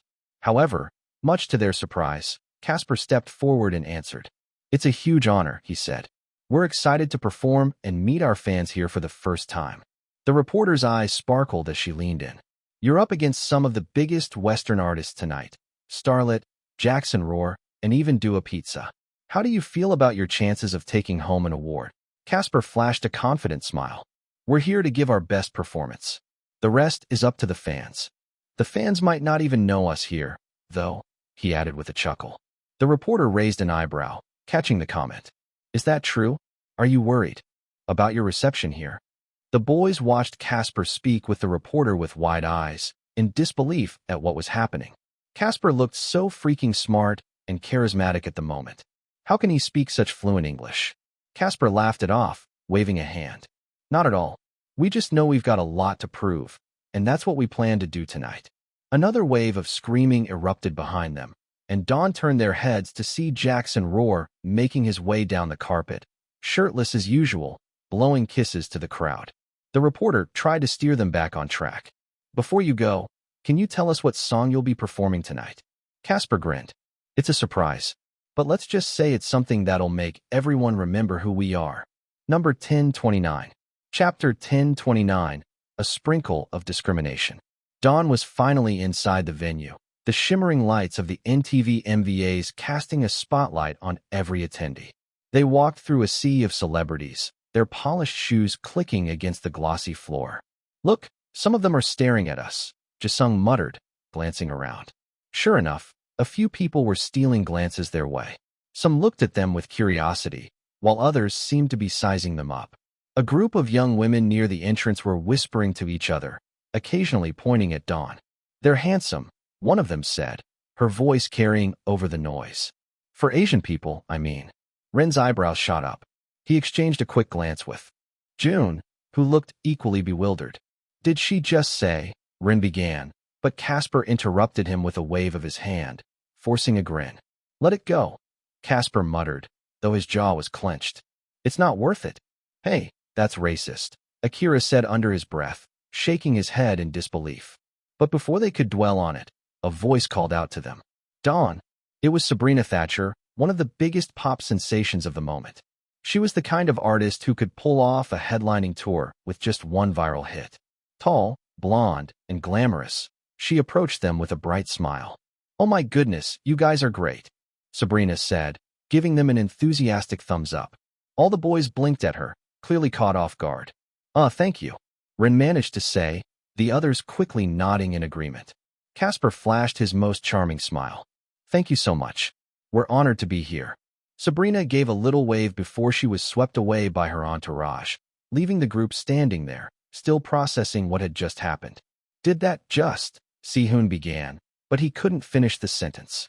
Did we just get complimented by Sabrina Thatcher? Akira asked, looking like he'd seen a ghost. Yup, Jisung confirmed, shaking his head in amazement. She actually knows who we are. June, who was awfully quiet, was nudged by Si-hoon. You don't know her, huh? June pursed his lips and shook his head. The other boys chuckled in amusement. The girl who sang. Cappuccino, Jisung explained. Ah, June said. Of course, he knew her. They continued walking until they were approached by a bubbly reporter holding a mic with the NTV logo. Are the interviews not yet done? Seth muttered. I think they're from different channels, Jae-young whispered back. As to not seem rude, they smiled at her and welcomed her warmly. She was young, maybe in her 20s, with a kind smile that put them at ease. Hello, Dawn. It's great to see you here at the NTV MVAs, she greeted them. Can I ask you a few questions? Of course, Casper said smoothly, stepping forward. The other members took a step back, letting him take the lead. Wait, have we established why Casper knows English so well? Rin whispered to Akira. Akira shrugged. At this point, I'm convinced this is his fifth life. So, this is your first time performing in the West. How does it feel, she asked. It feels incredible, Casper replied, his American accent flawless. We've been looking forward to this moment for a long time. The reporter's eyebrows shot up in surprise. Your English is really good, she exclaimed. Casper chuckled, glancing back at the others, who were also amazed at him. I studied here for a while, he explained casually. You what? Jun blurted out, eyes wide. Since when? Casper merely shrugged. Well, I have to say. The reporter continued with a grin. Your face cards never declines. Jun, standing beside Casper, furrowed his brow. The loud music, chattering crowd, and fast-paced English were making it hard for him to keep up. But he did catch one word. Card. Without a second thought, he reached into his jacket pocket and pulled out his credit card, holding it out toward the reporter. The entire group froze. The reporter's eyes widened, then softened as she burst into laughter. Oh my gosh, no, she giggled. I meant, you look good. It's a compliment. Jun's face turned bright red as he quickly shoved the card back into his pocket. The rest of the boys were trying to hold back their laughter, though it was a losing battle. Casper slung an arm around Jun's shoulder, grinning at the reporter. He's cute, isn't he? He's adorable. The reporter agreed, still laughing. Thanks for your time, guys. Enjoy the night. As they walked away, Rin slapped Jun on the back, still chuckling. Dude, you literally just tried to pay the reporter. Jun groaned. I'm not good in English. Besides, it was too late. That's okay, Jae-young said, trying not to laugh too hard. At least you made an impression. Their laughter died down quickly as they approached the next interviewer. This one didn't have the same friendly demeanor as the previous girl. He was older, with a sharp look in his eyes and a scowl that made them all tense up. Hey there. The interviewer greeted them dryly, not bothering to smile. He glanced over the group, barely concealing his disinterest. So, you guys don't speak English very well, do you? Casper blinked, taken aback. Excuse me. The interviewer. I mean, it's obvious. You're struggling a bit here. The other boys frowned. Meanwhile, Casper tried to keep the situation at bay. Well, actually, I studied here for a while, he said, his voice tight. I'm pretty confident in my English. Uh-huh, the man said dismissively. Can you tell us your names, then? Not that it matters. People probably won't remember anyway. You all look the same. A silence fell over the group. Akira's smile had turned strained, and even the usually calm Si-hoon looked like he wanted to say something bad. But instead, they forced themselves to laugh it off, albeit bitterly. Well, that was pleasant, Jae-young muttered as they walked away, shaking his head. Just as they turned the corner, they collided with someone. A man dressed in a flashy red leather jacket nearly stumbled, glaring at them as he regained his balance. Watch where you're going, he snapped. Casper looked at the man, recognizing him immediately. Tyler King, an up-and-coming pop star known for his rap skills and cocky personality. He was the kind of artist who got just as much attention for his social media drama as his music. Jun stepped forward, eyes narrowed. You bumped into us, he slowly said. Tyler sneered, his voice dripping with sarcasm. Oh, I see. My bad. Didn't realize I was talking to the Asian invasion. Then, in a mocking, exaggerated accent, he repeated, Watch where you are going. Number 1030. Chapter 1030. Keeping composure. Jun's face showed fury as he stared at Tyler King's retreating figure. It was moments like this where his past self resurfaced. Tyler's face didn't look like a human's anymore, but a mere target. His eyes were dark, and his jaw was set in a way that could only be described as murderous. Casper, standing closest to him, saw it first, the rigid tension in Jun's shoulders and the way his fingers twitched, ready to curl into fists. Oh no, Rin muttered, catching sight of Jun's expression. He's about to lose it. Jisung, sensing the storm, moved quickly, grabbing Jun by the elbow and pulling him back. Not here, Jun. He chuckled nervously, trying to keep his voice calm despite the panic bubbling up inside him. We can't make a scene. Let me go, Jun harshly whispered. He tried to wrench himself free, but Rin and Jae-young were on him in an instant, each gripping one of his arms. Easy there, Tiger, Jae-young said, attempting to keep his voice light. You can't just go around punching pop stars on live TV. But did you hear what he said? Jun retorted, eyes still locked onto Tyler, who was laughing with his entourage a few feet away. He's freaking racist. Si-hoon patted Jun's back, trying to soothe him. Yeah, we heard him, he said. But you punching him isn't going to solve anything. From a few feet away, Tyler seemed to notice the commotion and turned back, smirking as he caught Jun's furious gaze. What's the matter? He called out, voice dripping with mockery. Did I hurt your feelings? Before Jun could lunge, Casper stepped between them, raising a hand to physically block Jun's path. Go away, man, Casper said coldly, his smile now replaced with a look of irritation. Before he does something bad. Tyler's smirk faltered for a moment, his eyes flicking back to Jun. He seemed to assess the situation, eyeing Jun's lean figure up and down. He felt a shiver run down his spine. Those eyes, despite him looking as delicate as a doll, it felt like he could murder him if he wanted to. Tyler gulped while the rest of Dawn dragged Jun away from the scene. As soon as they were gone, he gave a dismissive snort. Him? Do something bad. He turned to his manager, who had been watching the exchange with mild interest. Who are those Asians? Tyler asked. You're nominated in the same category, his manager replied dryly. Fans' Choice Award. Tyler's eyebrows shot up, and then he laughed, a loud, barking sound. They're up against me? Tyler scoffed. Please. That award is mine. Come on, Jisung muttered, pulling Jun away before he could throw any more glares in Tyler's direction. Let's just get to our seats. Yeah, Rin added, nudging Jun forward.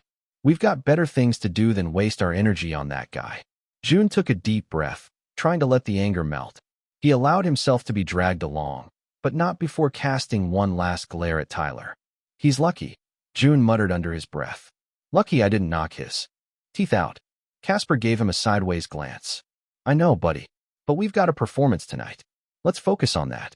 Jae-young chuckled as they continued their way to their seats. It's times like this when Jun feels like one of the youngest. Nah, he feels the scariest, Akira chimed. I couldn't even crack a joke back there. As they made their way to their seats, the atmosphere seemed to lighten a bit. They passed by rows filled with celebrities, some of whom looked at them with curiosity, others of whom seemed genuinely pleased to see them. When they finally reached their section, they were relieved to find they were seated next to Sabrina Thatcher again. Sabrina greeted them with a bright smile, clearly happy to see them. Hey, it's you guys again, she exclaimed. You ready for tonight? As ready as we'll ever be, Casper said, grinning. How about you? Oh, I'm not performing, Sabrina said, waving a hand. Just here to present an award. But I'm excited to see you guys perform. Really? Jisung asked, looking surprised. Yeah, of course. Sabrina leaned in closer, lowering her voice. You guys have this energy. It's different. I like it. Thank you, Jae-young said. As they settled into their seats, the boys couldn't help but take in their surroundings. It was surreal being here, surrounded by the biggest names in Western music. They could see the likes of Ariana Freezer and Olive Rogers in the distance, laughing and chatting with their Taylor Swift and the Jonas Sisters. You know, Rin said quietly, leaning towards Casper. It feels like we're in a different world here. Si-hoon nodded, his eyes scanning the room. It kind of is, isn't it? Even though K-pop is making waves globally, there's still this barrier. Yeah, Jae-young agreed, frowning thoughtfully. It's like we're accepted, but only to a certain point. Like, we're a novelty, but not part of the main act. Jisung sighed. We get criticized for things that Western artists don't even have to think about. The training system, the manufactured image, people act like it's a bad thing without understanding the hard work that goes into it. And don't even get me started on the language barrier, Akira added, shaking his head. If you're not fluent in English, you're automatically seen as lesser. Jun's thoughts led back to Tyler. He folded his arms across his chest, staring ahead with a stormy expression. You should have let me punch him, he said flatly. Jae-young chuckled in amusement. I know you wouldn't be able to do it. Jun grumbled under his breath. He just found a more annoying person than Junnie. Relax, Akira said. Tyler King is the opener, he reminded Jun. We're performing in the middle of the show. By the time we're done, no one's going to remember his set. Of course, Jun said, a small smirk appearing on his face. We're the best at that. Performing, like we always do. Number 1031. Chapter 1031, Tyler King. Back in Korea, Dawn at the NTV MVAs became a hot topic. The boys might have looked calm and collected on the outside, but to fans watching the live stream, they seemed hilariously out of place among the Western artists. They looked like lost chicks wandering around. The post was followed by a picture of the members wide-eyed and clearly overwhelmed. The post started gaining traction, with fans flooding the comments with laughing emojis and affectionate words. My boys have made it so far. I'm so happy to see them go to other countries. But for some reason, my heart aches, too. Yeah, I feel like a mom sending my son on the first day of school. Here we go again. Another clip was circulating, too, Jun's interaction with the second reporter. When the journalist complimented them with the phrase, "Your face card never declines," and Jun, unable to keep up with the conversation, pulled out an actual credit card. It quickly became a viral meme. POV, when someone says your face card never declines, but you take it literally, joked a popular page, Pop My Base. Within minutes, the post had garnered over 100,000 likes and thousands of comments. Who is this guy? He's adorable. They all look like hunks, honestly. He's so cute. Someone tell us his name. He's just the janitor. He's a staff member. He got lost and landed on the red carpet. I can't believe you guys are gatekeeping Jun to this extent. Back at the venue, the boys were seated in their section, waiting for the show to start. All of the artists were seated now, so it was only a matter of time until it started. Casper leaned toward Jun. I just checked our socials, he whispered. You're already trending again. Jun raised an eyebrow. What did I do this time? Casper grinned. You pulled out a credit card when the reporter said your face card never declines. The realization dawned on Jun, and his cheeks turned a faint pink. Oh, he mumbled. I didn't understand what she was saying.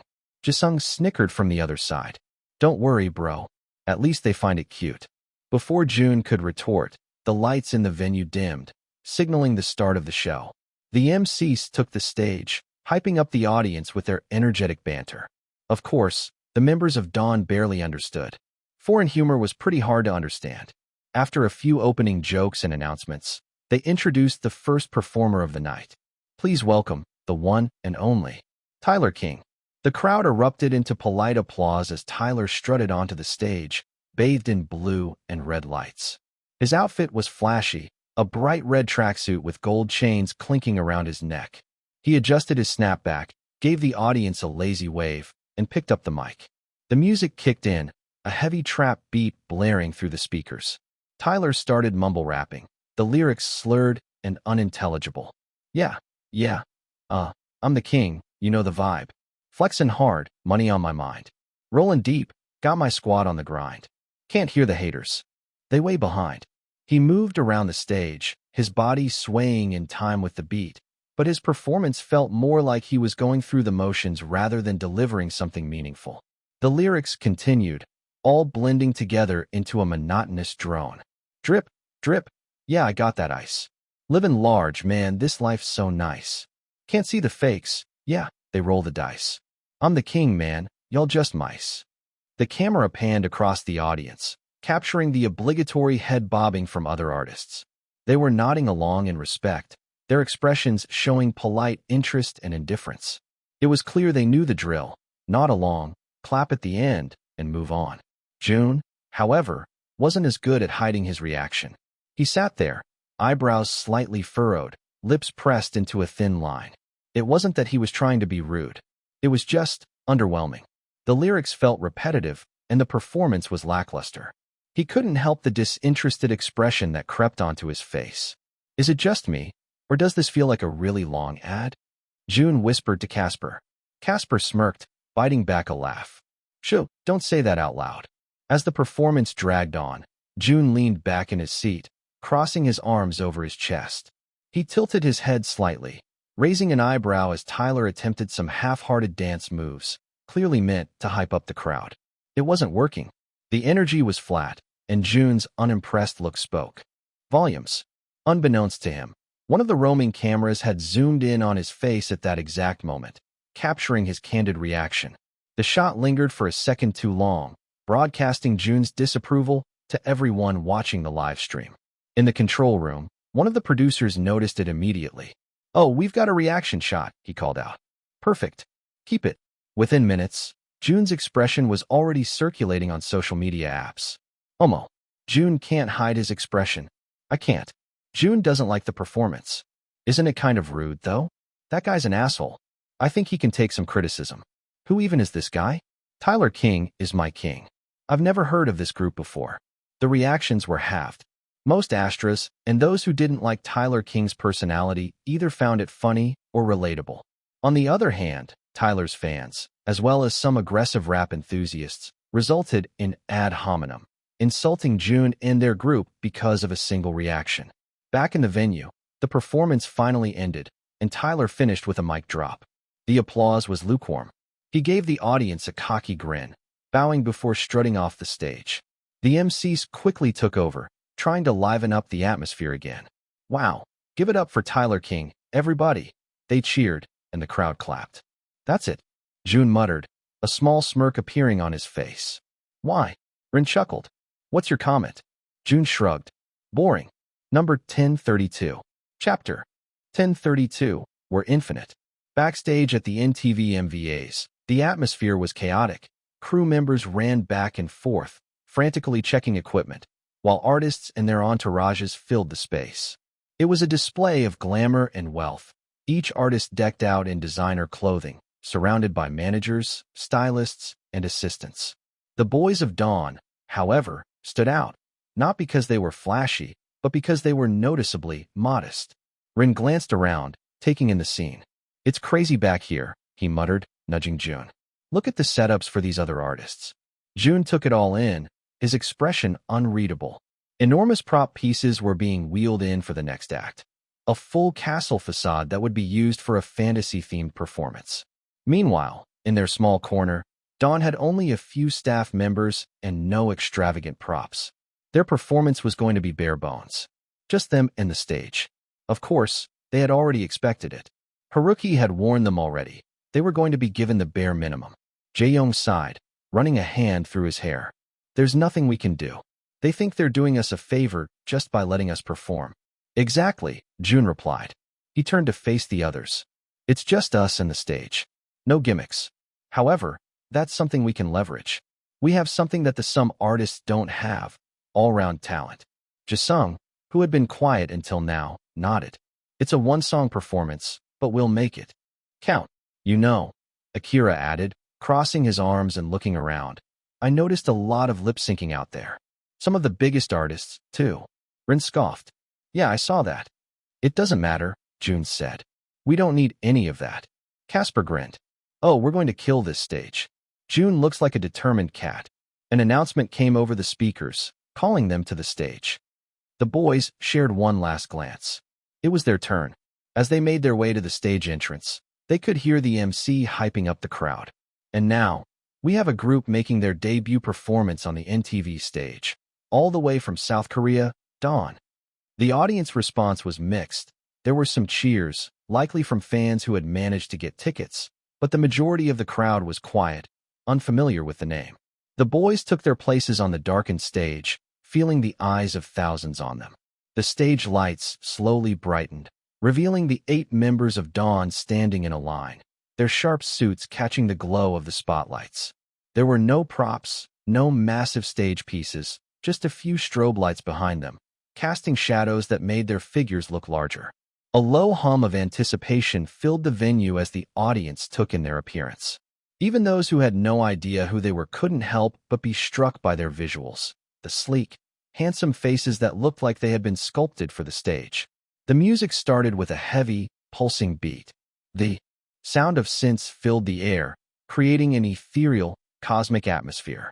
They had decided not to go with their title track this time because they felt it was too soft. Instead, they chose the intro song for their album, Cosmos. The boys launched into a synchronized dance routine. As expected, it was sharp and explosive. However, for those who weren't used to K-pop stages, it was pretty shocking. They spun, kicked, and dropped low. The choreography consisted of contemporary and street styles that had the audience's heads turning. Then, the music softened a bit, and Jun stepped forward to sing the first verse. In the void, where time stands still, I found a spark, a will to feel. Through the stars, I search for you. In every breath, the cosmos knew. His voice was clear and strong, carrying a depth that wasn't lost even in the massive venue. The other members harmonized with him, their voices blending into a sound so full it seemed like there had to be a backing track. Yet there wasn't. The crowd started to react, murmuring in surprise. The clarity of their vocals and the power of their live singing was something that stood out against the previous performances. Rin took over the second verse, his voice softer. Across the light years, I call your name. No distance too far, no space the same. As they sang, the choreography picked up again, intense and fast-paced. They moved in perfect sync, but each member brought their own style. Ren's fluid spins, Jisung's sharp footwork, Akira's smooth transitions. Casper stepped forward for the chorus, his deep voice resonating through the venue.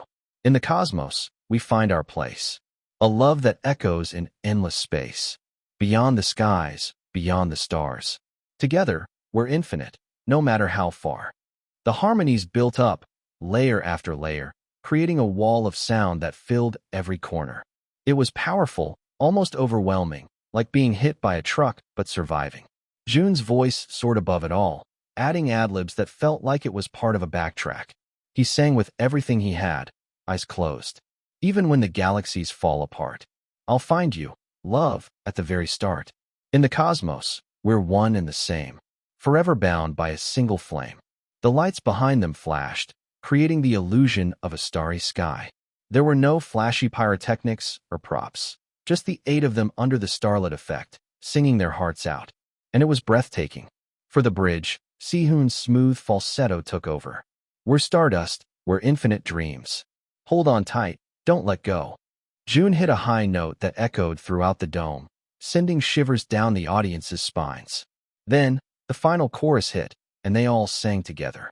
In the cosmos, we find our place. A love that echoes in endless space. Beyond the skies, beyond the stars. Together, we're infinite, no matter how far. The song ended with a powerful, synchronized dance break, a sharp drop to one knee, heads bowed. Let's just say Tyler King couldn't utter a single word while Dawn performed. Number 1033. Chapter 1033. Who are you? As Dawn stepped off the stage, the crowd's cheers and claps still echoed behind them. The boys' faces were flushed, and their breaths came out in heavy pants from the explosive performance they had just delivered. There were wide smiles on their faces. They knew they'd left an impact, but the extent of it was only beginning to reveal itself.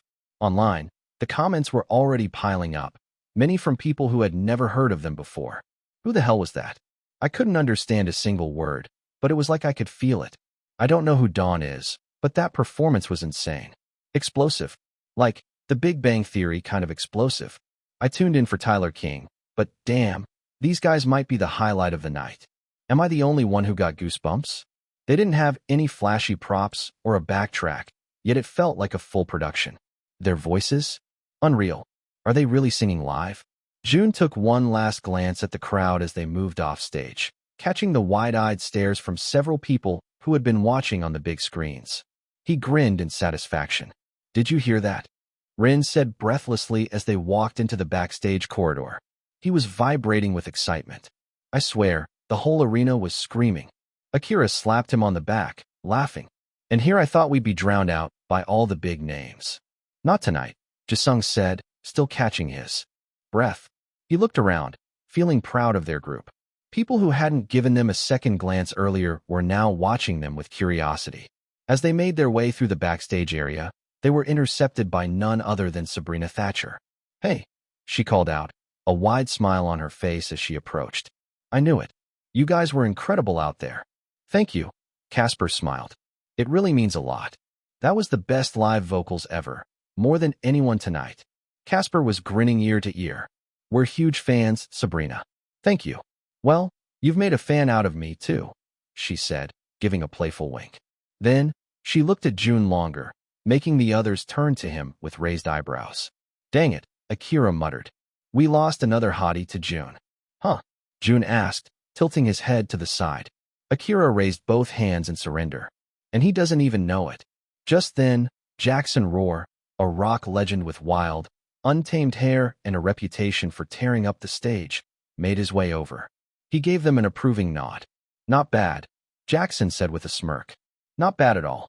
You've got guts, going out there without a backtrack. Respect. Casper couldn't help but grin. Thanks, man. Coming from you. That's huge. Jackson waved them off. I'll be keeping an eye on you boys. Don't disappoint. Harriet Style, an R&B artist known for her soulful voice and emotional ballads, was next. She approached with a slow, appreciative clap. You guys are the talk of the backstage. That was one hell of a show. And those high notes gave me chills. Jun bowed slightly, a genuine smile on his face. Thank you. You're good, too. He said the most coherent English sentence he could muster. Somehow, Harriet found it really cute. Dawn made their way to their seats, and even then, they continued to receive praise from various artists. They had made an impression far beyond what they had expected. But amid the congratulatory words and respectful nods, one person's reaction stood out the most, Tyler King. He sat a little farther down the stands, his usual cocky smirk replaced by a blank, stunned expression. It looked like he couldn't process what had just happened. He had been the one to dismiss them earlier, treating them like they didn't belong on the same stage as him. Now, he was the one left speechless. Jun caught Tyler's eye and gave him a slow, deliberate smirk. Jun was petty, for sure. He was thriving on Tyler's reaction. Tyler's eyes narrowed, but he didn't say a word. He simply turned away, the smug look on his face returning. Akira nudged Jun with his elbow. Did you see his face? I think we broke him. Good, Jun replied, still grinning. As they settled into their seats, the boys noticed the excited murmurs and sideways glances being thrown their way. Zeth leaned back, clearly enjoying the attention. I could get used to this, he said, a satisfied smile on his face.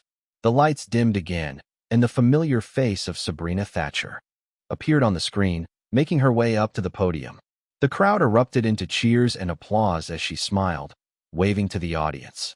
All right, everyone, let's get to it, Sabrina said, her voice ringing out. I'm here to present the award for the Fans' Choice Award. This was one of the most coveted awards of the night, representing global charts, voting, #relevance, and music video views and streams. It was an award that took into account not only the numbers, but the fans' dedication. You all know how this works, Sabrina continued with a playful smile. This award is about the people's voice, the ones who support us day in and day out. It's about the fans who make sure we know we're loved, loudly, and with a lot of hashtags. The screen behind her lit up, showing the list of nominees. Tyler King's name was there, along with several other huge artists. But at the very bottom of the list was a name that stood out to Dawn. And the Fans' Choice Award goes to. She paused for dramatic effect, letting the anticipation build. The camera panned over the crowd, capturing the excited faces of fans and the tense looks of the nominees. Finally, she looked back at the camera, a huge grin on her face. Dawn. The boys froze for a second in disbelief before the realization hit them. They had won. Jaeyoung looked like he might cry, like always. We actually did it, he whispered, shaking his head. Akira jumped up, pulling the others into a tight hug. We did it, he shouted. As they made their way to the stage to accept the award, Jun couldn't help but look back at Tyler King, who was still sitting in his seat, staring blankly at the screen. It was a look of utter shock and defeat.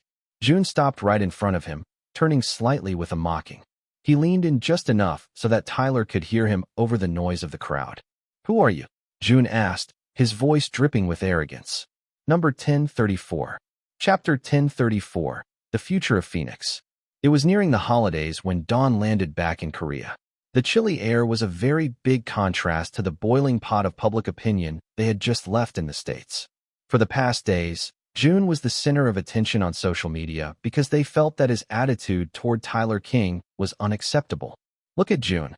He thinks he can just say whatever he wants. He was so rude to Tyler King. Can you believe it? Well, that's the end of Dawn's career, I guess. His members tried to comfort him about it. Don't worry, dude, Jisung said, ever the optimist. People forget about these things in like a week, tops. However, in reality, Jun couldn't care less. Whatever, he said. They can continue talking about it if they like. However, just as soon as they talked about the heat they were getting, it was already being transferred to none other than Tyler King himself. Pop My Bass had uploaded a video of Tyler King mocking the boys of Dawn, and at that moment, it was Tyler's career that was in jeopardy. I can't believe I was defending Tyler King. The guy's a complete joke. No, but have y'all seen the video? Tyler King literally mocked Dawn's race. He's done. Cancelled. Tyler King better start packing his bags for Retirement Island. And no, we don't accept racists there. The way Tyler was trying to be relevant by picking a fight with Dawn. Sir, know your place. So I defended Tyler King and called Jun rude, and then this video came out. Cries and betrayal. Imagine being Tyler King and thinking you could take on the entire K-pop fandom. Rookie move. Jun couldn't help but smirk. The internet was truly a beast, but today, it was on their side. Now, they were having a short break before their holiday performances and the continuation of their world tour. However, for some odd reason, Jay called Jun to the company early in the morning. He sighed as soon as he saw their CEO/friend waiting for him in the lobby. Jay walked to where Jun was and nervously rubbed his hands together. "Good morning," he exclaimed. Jun clicked his tongue. "Why did you ask me to come here, Jay?" Jay was silent for a few moments. With that, Jun narrowed his eyes. "Why do I feel like I'm not going to like this?" Jay grinned, and it set off alarm bells in Jun's head. "I'm going straight to the point," he chuckled nervously. "You're going to the auditions." "The auditions?" Jun repeated, unable to understand where he was coming from. "Why do I have to be at the auditions? Am I going to be in another survival show?" "No," Jay said, shaking his head. "Not that kind of audition. What I meant was you'd be one of the spectators for Phoenix's idol search." Jun still didn't understand. "Why?" he asked. "You've got a knack for spotting talent." Jay said like it was the most obvious thing in the world. "No, I don't," Jun shot back, shaking his head. "It's going to be a room full of executives and the board of directors. They don't need me there." "Well, Haruki will also be there," Jay added, his tone brightening. "Oh great," Jun deadpanned. "Haruki's going to be there too. That's even less of a reason for me to go." Jay bounced in his seat, pleading now. "Please, Jun. I already cleared your schedule for today." Jun stared at him, feeling like he'd been played. "You cleared my schedule?" "Yup," Jay replied, looking quite pleased with himself. "It's today?" Jun asked, incredulous. "Of course," Jay nodded. Jun let out a long, dramatic sigh and slumped back in his seat. "I thought I was going to have a break." Jay scratched the back of his neck. "Can I use my CEO power now?" Jun clicked his tongue. "Whatever," he muttered. "There should be food, right?" Jay enthusiastically nodded. "Don't worry. I won't let those oldies hog all the food." With that, the two of them made their way to the exclusive hall designated for Phoenix's idol search. As they walked, plenty of the hopefuls recognized Jun. "It's Jun. Omo. Is he going to watch the auditions? I can't do this. I love him so much. What the heck? Why is he so handsome?" Jun squeezed his way through the crowd, keeping his head down as he followed Jay. "Is this really necessary?" Jun grumbled as they reached the elevators. "You're our secret weapon," Jay said. "You might find our next big star. Or I might as well sleep," Jun retorted. Jay pressed the elevator button, and they waited. As the doors opened, Haruki stepped out, dressed in casual but stylish clothes. "Oh, you're here too," Haruki said. Jun merely nodded. "Don't worry. It's going to be fun," he added. "Define fun," Jun muttered. Haruki slapped him on the back, nearly making Jun stumble. "This is how we're going to shape the future of Phoenix. Or destroy it," Jun said under his breath, though he couldn't help the small smile tugging at his lips. Jay cleared his throat. "All right, you two. Let's not keep the board waiting." Jun sighed, adjusting his cap once more. He didn't know what the day had in store, but one thing was for sure. It wasn't going to be boring. As they made their way to the audition hall, he glanced over at Haruki, who was grinning like a kid on Christmas morning. "You're way too excited about this," Jun commented. "It's not every day I get to judge people without getting in trouble for it," Haruki chimed. It really did seem like he enjoyed judging others. "Touch," Jun said, pushing open the doors to the hall. The room was massive, filled with executives and board members. "Let's sit together," Jay whispered like he was afraid of the board of directors. Yeah, Jun muttered, rolling his eyes but unable to suppress a smile. It looked like he was in for a long day, whether he liked it or not. Number 1035. Chapter 1035. Finding the next Jun. Jun hadn't even settled into his seat before he realized just how out of place he felt. He was flanked by Haruki on his right, whose face was lit up like he was at a candy store, and Jay on his left, already rifling through a stack of papers. Across the room, executives from the board murmured among themselves, discussing the agenda. So, Jun leaned towards Jay, lowering his voice. How do these company auditions usually work? They must screen them beforehand, right? Jay glanced up, looking momentarily confused, then gave a sheepish smile. Screen them? Not exactly. What do you mean, not exactly? Jun's eyes narrowed. Before Jay could explain, one of the talent scouts, a woman in a sharp, tailored suit, stood up and addressed the room. We're looking for the new Jun, she declared, her voice brimming with enthusiasm. Jun nearly choked on his own spit. The new what? Jay tilted his head to the side, his expression thoughtful. That would be difficult, he said simply. The talent scout clapped her hands, and the first group of hopefuls was ushered in. They stood in a line, visibly nervous, shuffling their feet as they waited for their turn. They'll be performing in sets, Jay explained. To Jun, each one gets 30 seconds to show us what they've got. 30 seconds. Jun raised an eyebrow. Isn't that a little short? Haruki leaned over, grinning. Trust me, you'll be begging for it to be shorter after this. The first hopeful, a lanky teenager with bleached blonde hair, stepped forward. He looked like he had modeled his entire appearance after a boy band from the early 2000s, down to the leather jacket and chain necklace. He took a deep breath and launched into a dance routine, or at least he tried to. It was an attempt of body rolls and flailing arms more like he was trying to swat a fly. I think the wave is trying to do him, Haruki commented, leaning back in his chair. The boy finished with a dramatic pose, breathing heavily, clearly expecting applause. There was an awkward silence before Jay gave a polite clap. Jun gave a small, sympathetic nod. Well, you've got enthusiasm. The next contestant stepped forward. This one was different, eh? A young woman with a confident smile. I'm going to sing, she declared, then turned to Jun and gasped. Her smile faltered, and she covered her mouth. Is everything okay? Jay asked, concerned. The girl shook her head, looking at Jun with wide eyes. I can't do it, she stammered. He's just too handsome. Jun blinked, caught off guard. What? You're just too handsome, she repeated. Then, with a dramatic sigh, she turned and rushed off the stage, leaving everyone staring after her. Well, Haruki drawled, smirking at Jun. Looks like you're already making people quit. Jun rolled his eyes. This is going well. The next hopeful was a young man who stepped forward with confidence. He was undeniably handsome, with sharp features and styled hair that looked straight out of a magazine. He gave a charming smile, and even the board members seemed impressed just by his presence. I'm here to become the next big idol, the young man said smoothly. Great, Jay said, leaning forward. What will you be performing for us today? The guy paused. Performing? He blinked. The concept was foreign to him. I'm just really good looking. Haruki snorted. Is that your talent? Yes, the man said earnestly. Look at me. Jun pinched the bridge of his nose. Can you sing? The guy thought for a moment. Not really. Dance. He shook his head. Rap. Another shake. Acting. Jay tried, looking like he was desperately searching for something. The young man hesitated. I've never tried, but I'm sure I'd be good at it. Look at me. Jun leaned back, crossing his arms. So, your talent is being handsome. Exactly, the guy said. Jay leaned over to Jun, whispering. I think we found the new visual. Of what? Jun whispered back. The furniture? Haruki burst out laughing, slapping the table. This is gold. We should keep him just for comic relief. Next, Jun called, shaking his head. The next contestant was a tiny girl, barely over 5 feet tall, with pigtails and a determined expression.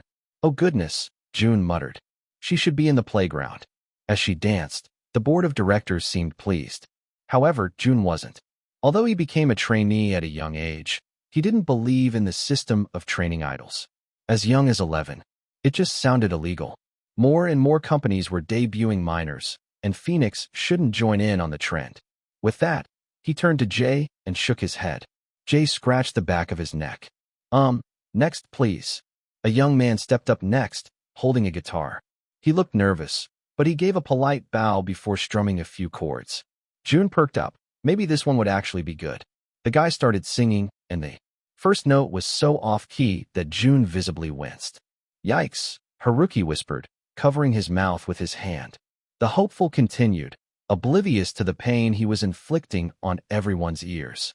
Jay glanced at Jun, who was staring at the guy like he couldn't believe what he was hearing.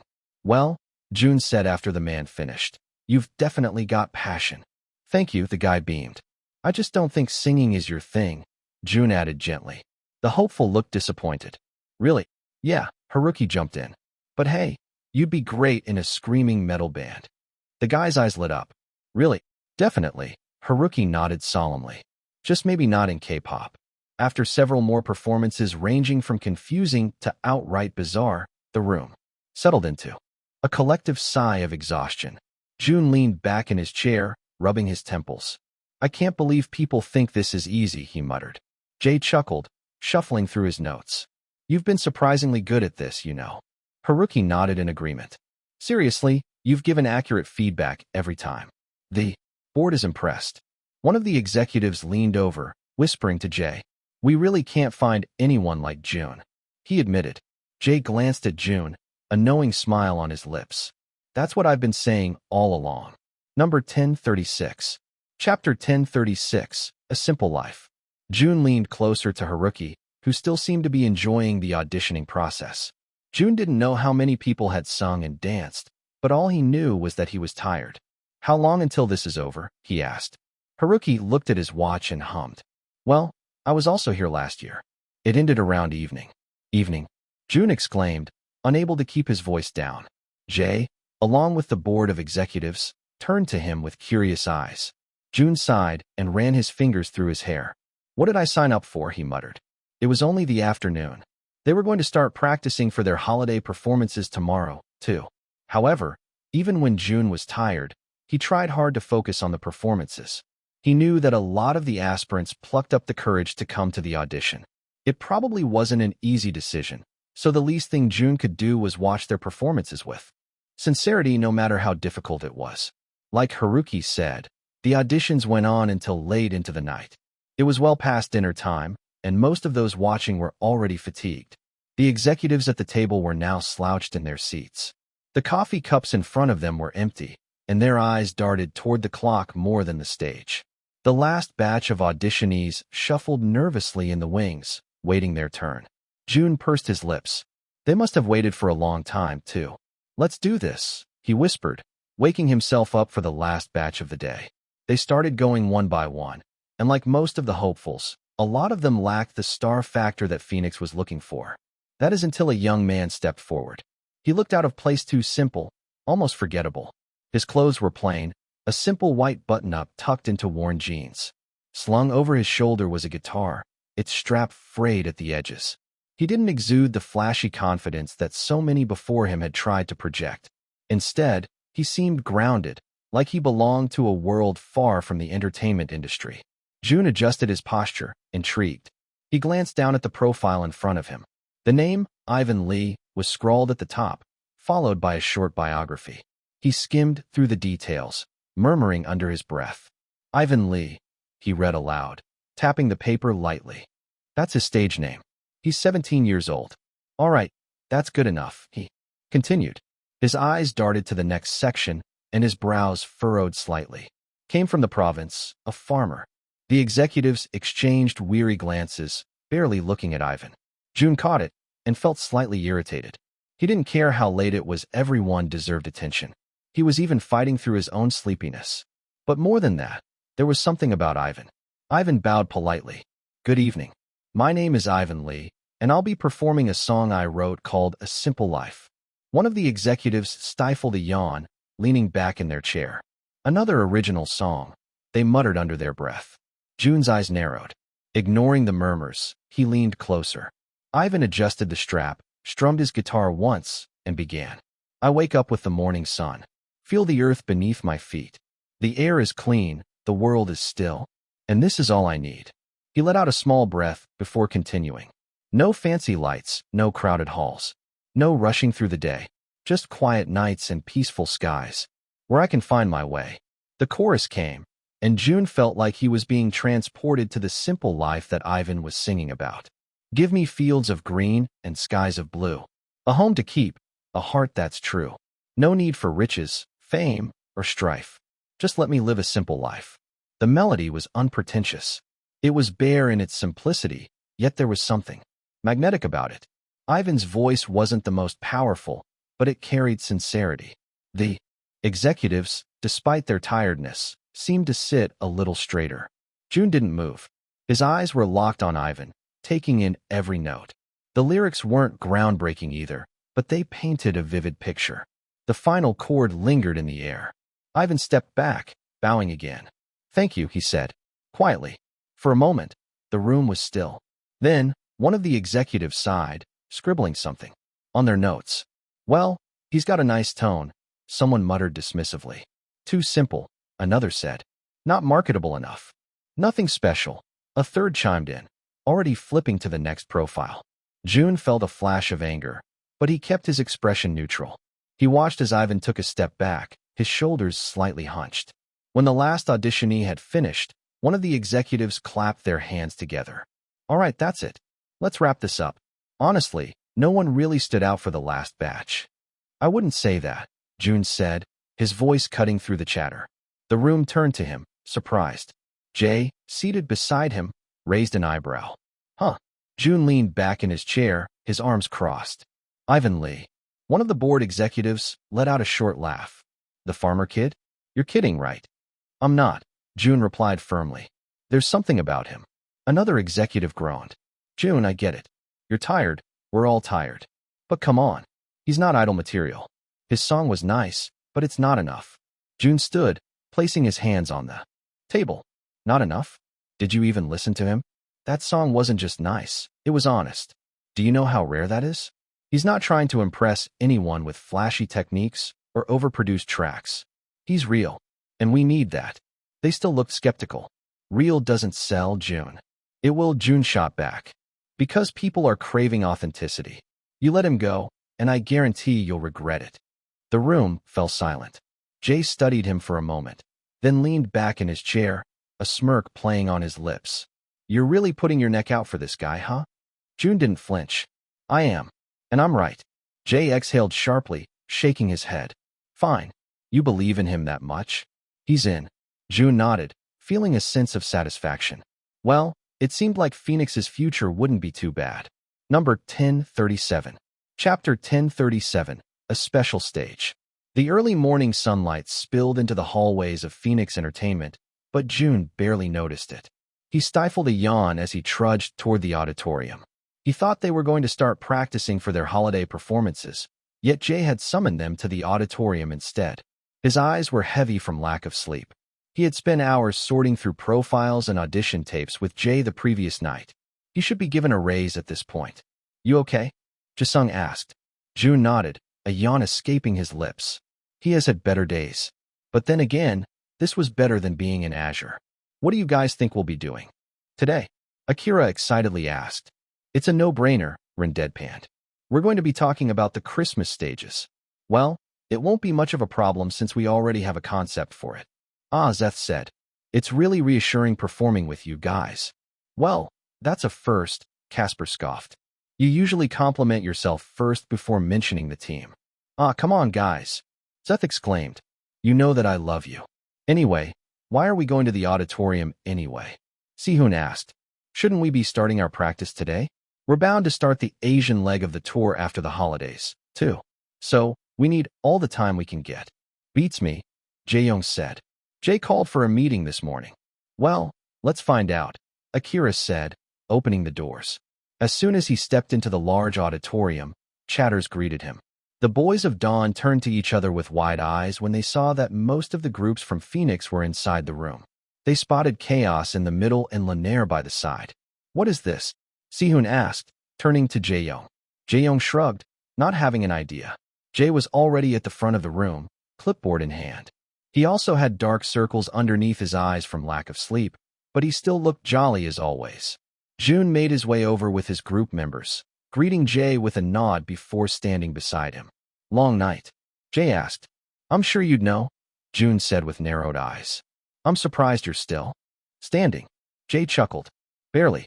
The chatters quieted down as Jay clapped for attention. "All right, everyone," he said into the microphone. "Please take a seat. We've got a lot to cover today, So let's get straight to it. The idol groups followed their CEO's instructions. Jay looked pretty serious on stage, and Dawn wasn't really used to it. However, they had no choice but to accept that their friend was now a big-shot CEO. Jay continued, "As you all know, the holiday season is approaching, which means it's time for the annual Christmas stages. Of course, you are all going to participate this year. However, it will not go as usual. Things are going to be a little different." Murmurs broke out among the crowd. Jun caught snippets of conversations. "Is that why they called all of us here? Must be a huge deal if they're changing the format. I heard a rumor from Esteem. They said that their company was going to arrange a group performance soon." The boys turned to each other with surprise. "Well, that sounded like a plausible idea." Jay raised a hand, silencing the room again. "That's right. For the first time, every major company will be performing a special stage at the same event. It's a chance to showcase what we've got, so we need to go all out." Excited chatters were heard in the room. As expected, idols were really competitive, and although they acted professionally on the outside, they were still human. They wanted to have the best performance for the Christmas stages. It has always been a big deal in the K-pop world. Fans came to watch their favorite idols' stages rather than spending it with their family. So, the expectations were much greater. "That's not all," Jay added, capturing their attention once more. "The TV station overseeing the event has decided to spice things up with 3 collaboration stages. They've chosen the participants themselves, so none of us had any say in the matter." The other boys looked at Jun. He had already experienced a collaboration stage with his mentor when they performed Father. It was such a great hit, so they were expecting Jun to be chosen once again. Jay's eyes scanned the room. First, a group stage featuring a mix of vocalists from different companies. Details will be announced later. Second, a special dance stage with some of the industry's best dancers. The idea of mixing top talents from different companies was appealing to many, but Jun could already sense the tension. Jay paused, his eyes locking onto Jun for a moment before continuing.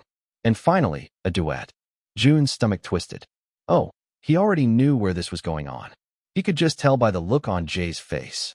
Well, for once, he thought it wouldn't be too bad. He did love to sing, and having a duet with another artist was going to be another challenge for him. The TV station has already decided on the pair, Jun from Dawn and May from Lanier. May's eyes widened, and so did Jun's.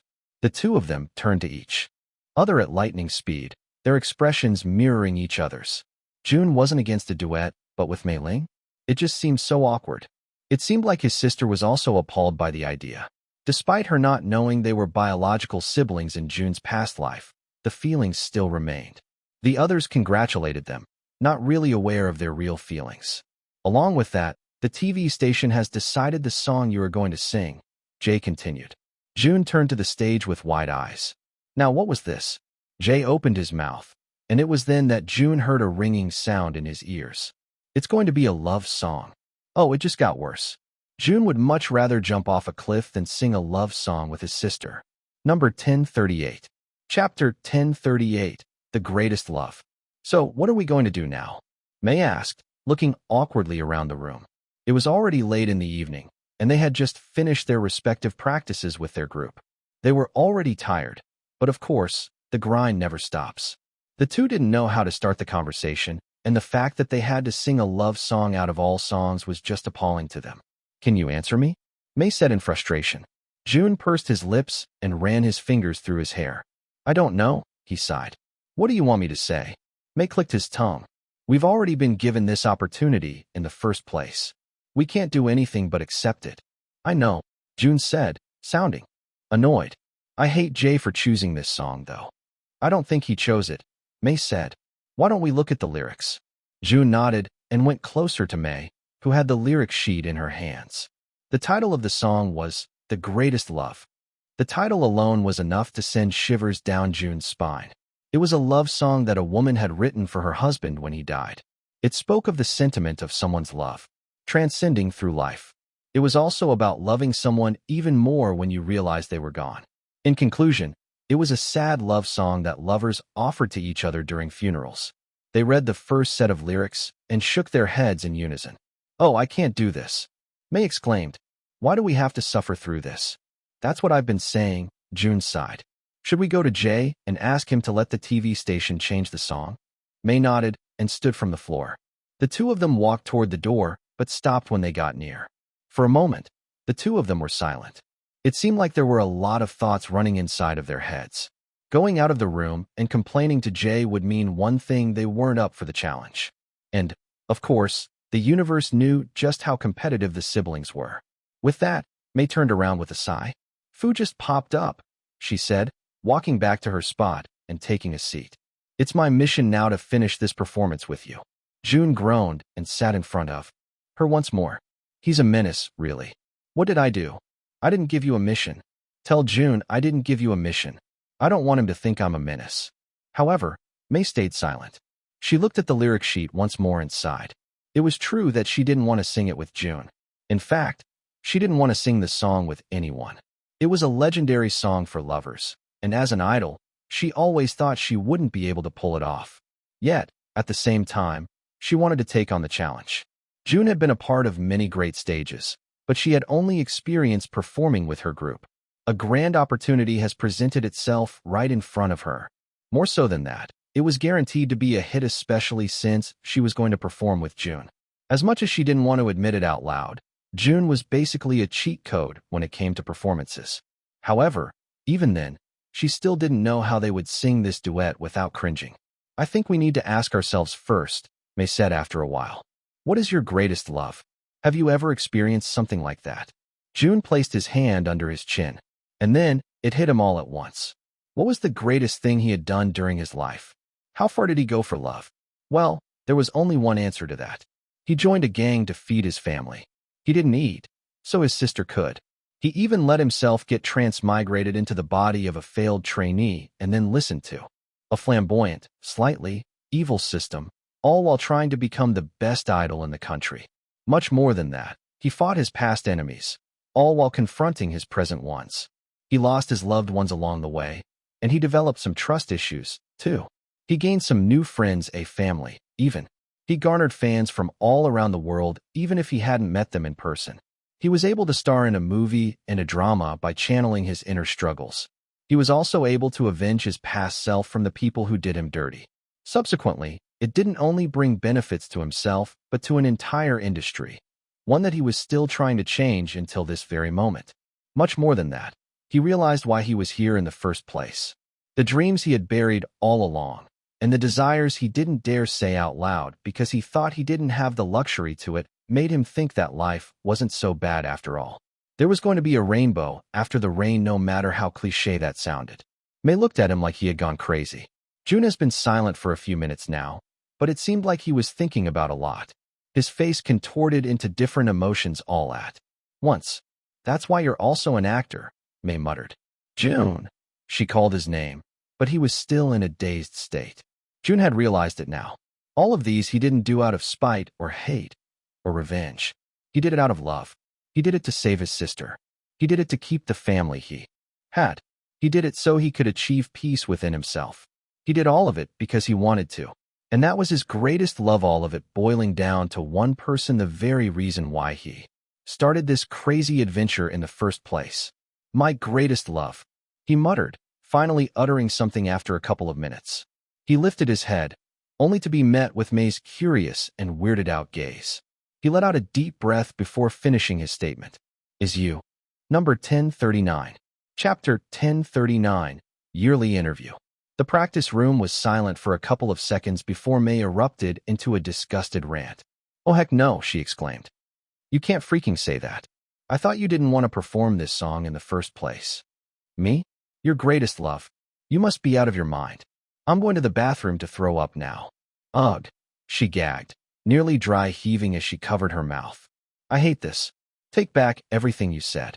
Jun clicked his tongue and snatched her arm away from her mouth. The two of them made eye contact for a couple of seconds. May thought she was going to gag in disgust once again. However, the look that Jun was giving her wasn't romantic at all. It just felt warm. With that, she pursed her lips, wondering if her outburst was unwarranted. Jun sighed and stepped back, letting go of her arm. "I didn't mean it like that, you idiot," he deadpanned, shaking his head.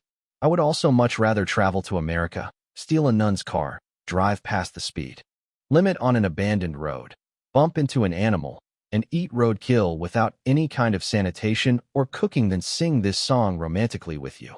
May's eyes widened with how detailed he had laid it out for her. Dang, she muttered. Do you have to be that specific? Anyway, he sighed. The greatest love does not necessarily have to be romantic. This song's lyrics are though, she said. It says here I'd die for you. In another life, I would come and find you, she narrated. How can we make this about friendly love? Yeah, it can't be about friendly love, Jun said. However, it could mean another type of love family. May paused for a while, raising her eyebrows in surprise. It seemed like she was contemplating it, and then she burst into chuckles while shaking her head. There's no way, she said. We're not family. Not in this life, Jun muttered. What did you say, she asked. Jun shook his head and started grabbing his stuff. Then, he glanced at the clock, noting how late it was. Just think about it, Jun said. Try reading into the lyrics more. I'm sure you'll see that it has the potential to become about familial love. Then, once you understand it, contact me again. What? She asked in exasperation. But, this performance is set for next week. We don't have time. We need to practice tonight, or at least get a concept going. I won't be able to sleep at this point. We're not going to make any progress tonight, Jun said. Not until you understand what I'm trying to say. Besides, he continued, Dawn has an interview tomorrow early morning. I really can't miss out on that. With that, he walked out of the practice room, leaving May in her own thoughts. The room they were in was a plain space. No chairs, no tables, just them on the ground. It was also all white, reminding Jun of an asylum. But then again, this was one of the most popular channels on YouWatch at the moment, so they couldn't really complain. What are we going to do here? Si-hoon whispered to Jae-young. Jae-young shrugged and looked around the room. I honestly have no idea. Just then, the sub-feeble producer walked over to them with a wide smile. Dawn, she greeted. It's an honor to finally see you boys. Jae-young smiled up at her. Thank you for having us here. Well, you haven't been briefed yet, right? She asked. The boys nodded. That's good, she chuckled. It seems like Jay kept his word. The boys glanced at each other, wondering what her relationship was with their friend. However, they were snapped back to reality when she started speaking again. Well, let me give you a slight introduction. This is for your first-year anniversary. It's a special interview segment. We plan to do this every year as a tradition. Have you watched the one with Billy Jones? Casper raised an eyebrow. You mean like those annual retrospectives? Exactly like that, she replied, her lips twitching into a small smile. It's meant to reflect on your achievements and growth as a group. The boys nodded in understanding. Jisung perked up slightly. Oh, I watched Billy's interview. Fans loved it. Akira tilted his head, curious. But our anniversary was in November. It's almost the last week of December now. She nodded in understanding. Yes, we know. The company was swamped with promotions and end-of-year schedules, so they decided to air this at the end of December. Akira nodded in understanding. Well, that's a good choice. Yeah, we were too busy during our anniversary with the comebacks and stuff, Jae-young said. Again, it seems like Jay is actually taking his job seriously, she muttered, but everyone heard it. Jun was the only one to courageously ask her the question they'd been dying to say. How do you know Jay? We dated back then, she answered nonchalantly. Jisung turned to Jun and whispered in his ears. Is she the one who pawned off the jewelry Jay bought her and went back to her ex? Or the one who had daddy issues who made Jay her sugar daddy? Jun shook his head and asked another question. So, is it just us sitting and talking, or is there more to it? Her smile widened, not answering his question. Let's get started, shall we? The boys exchanged glances, curiosity sparking in their eyes. Soon, the cameras were rolling. They were seated in a semicircle now, with Jun in the middle. As per usual, the production crew had rearranged the room slightly, adding soft lighting and a cozy backdrop with Dawn's logo illuminated in soft gold. All right, the director called out. Energy up, boys. Just chat like you're having fun.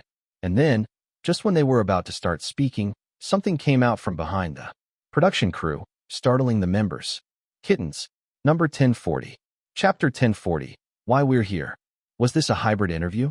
The boys knew that the channel had a retrospective type of interview along with an interview with animals. However, they were mixing them together just for Dawn. The kittens had become the center of attention, earning odd expressions and laughter from the group. The once plain room now felt alive, filled with playful chaos as the kittens explored their surroundings. "This one's fearless," Akira muttered, watching as a black kitten clawed its way up his sweater, its tiny paws gripping the fabric for dear life. He held the kitten at arm's length, unsure whether to laugh or panic. "Do I look like a climbing tree? It's trying to escape your bad vibes," Jae-young teased, stroking a fluffy white kitten curled in his lap. The room erupted in laughter as Akira shot him a mock glare. "At least mine isn't shedding all over me." Across the table, Sihoon's ginger kitten had fallen asleep on his lap, its small chest rising and falling peacefully. He glanced at his members around him, then down at the sleeping fluffball. "You guys need to calm down. They're kittens, not wild animals." Ren, however, was too busy chasing after his tiny gray kitten, which had wriggled out of his arms and darted across the room. "This one is a wild animal," he groaned, scrambling to catch it before it disappeared. Amid the commotion, Jun sat stiffly in his chair, trying to look unbothered as 3 kittens, yes, 3, hung onto him. A tabby curled into the crook of his arm, purring loudly, while a calico pawed at his lap, and a black kitten tried to nuzzle under his chin.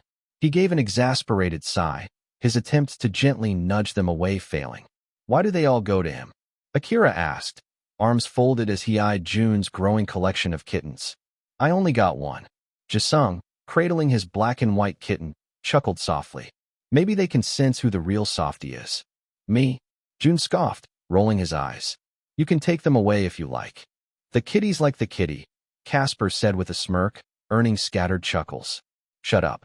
Jun snapped, though his hand betrayed him, gently stroking the tabby's fur. His expression was equal parts annoyed and fond.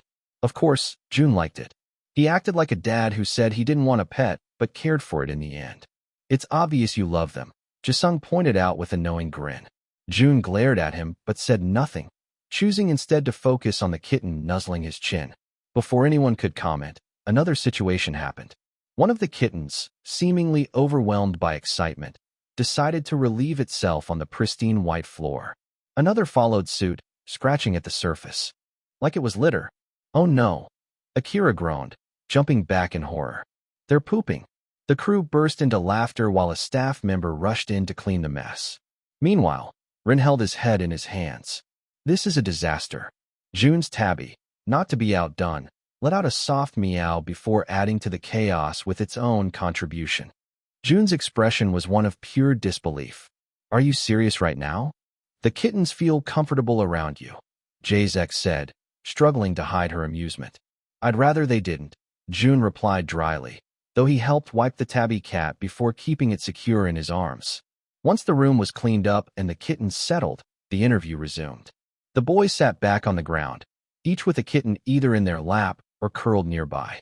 Jun's personal entourage of 3 remained stubbornly by his side, much to the amusement of the others. The director cleared his throat, signaling the start of the first question. "How are you?" Jae-young was the first to respond.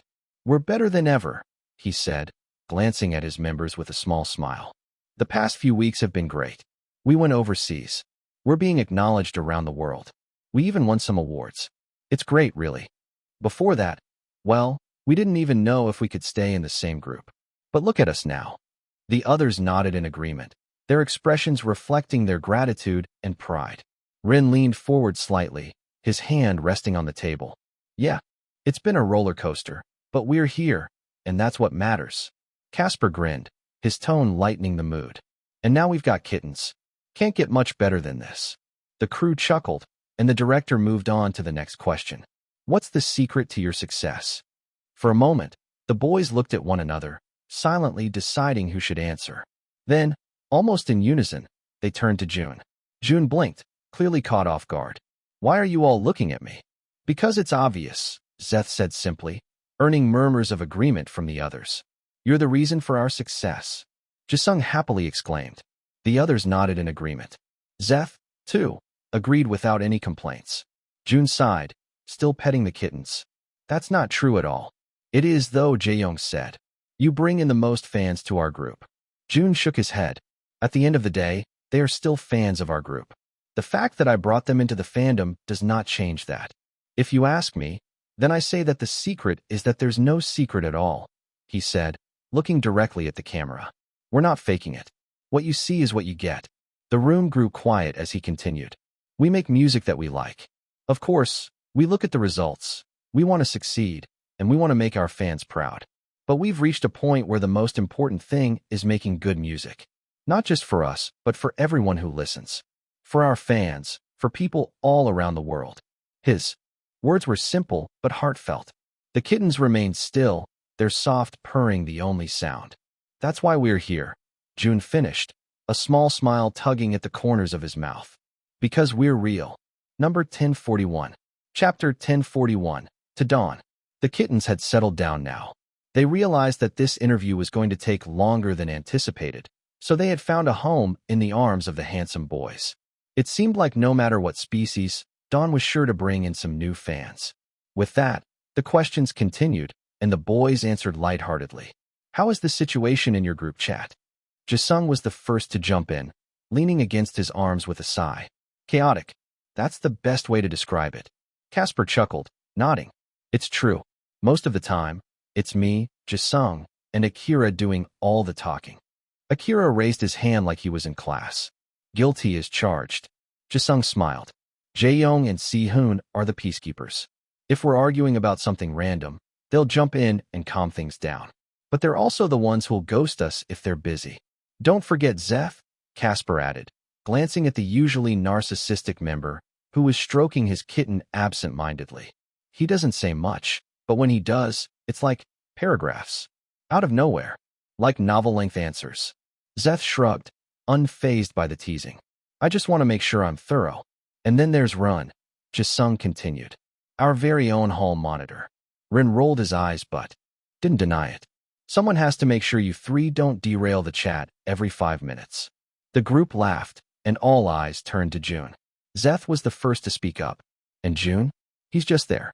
He doesn't respond. Jun raised an eyebrow and shook his head, feigning exasperation. That's because you're all too noisy. Akira burst into laughter. You see what we're dealing with. Jun let out a small sigh, but didn't argue further. The dynamic between the group was so natural that even the staff couldn't help smiling as they observed their conversation. They already knew it was going to be a viral video again. The interviewer smiled, moving to the next question. If you could say something to your past self, what would it be? Maybe some advice. The boys were silent for a while before Si-hoon, their oldest member, began to speak. The other boys let him answer the question because they knew he was one of the members who really had a tough time becoming an idol. It'll get better, he said simply, glancing at his members. So hang in there. Even when it feels like the world is against you, just know it's going to be worth it.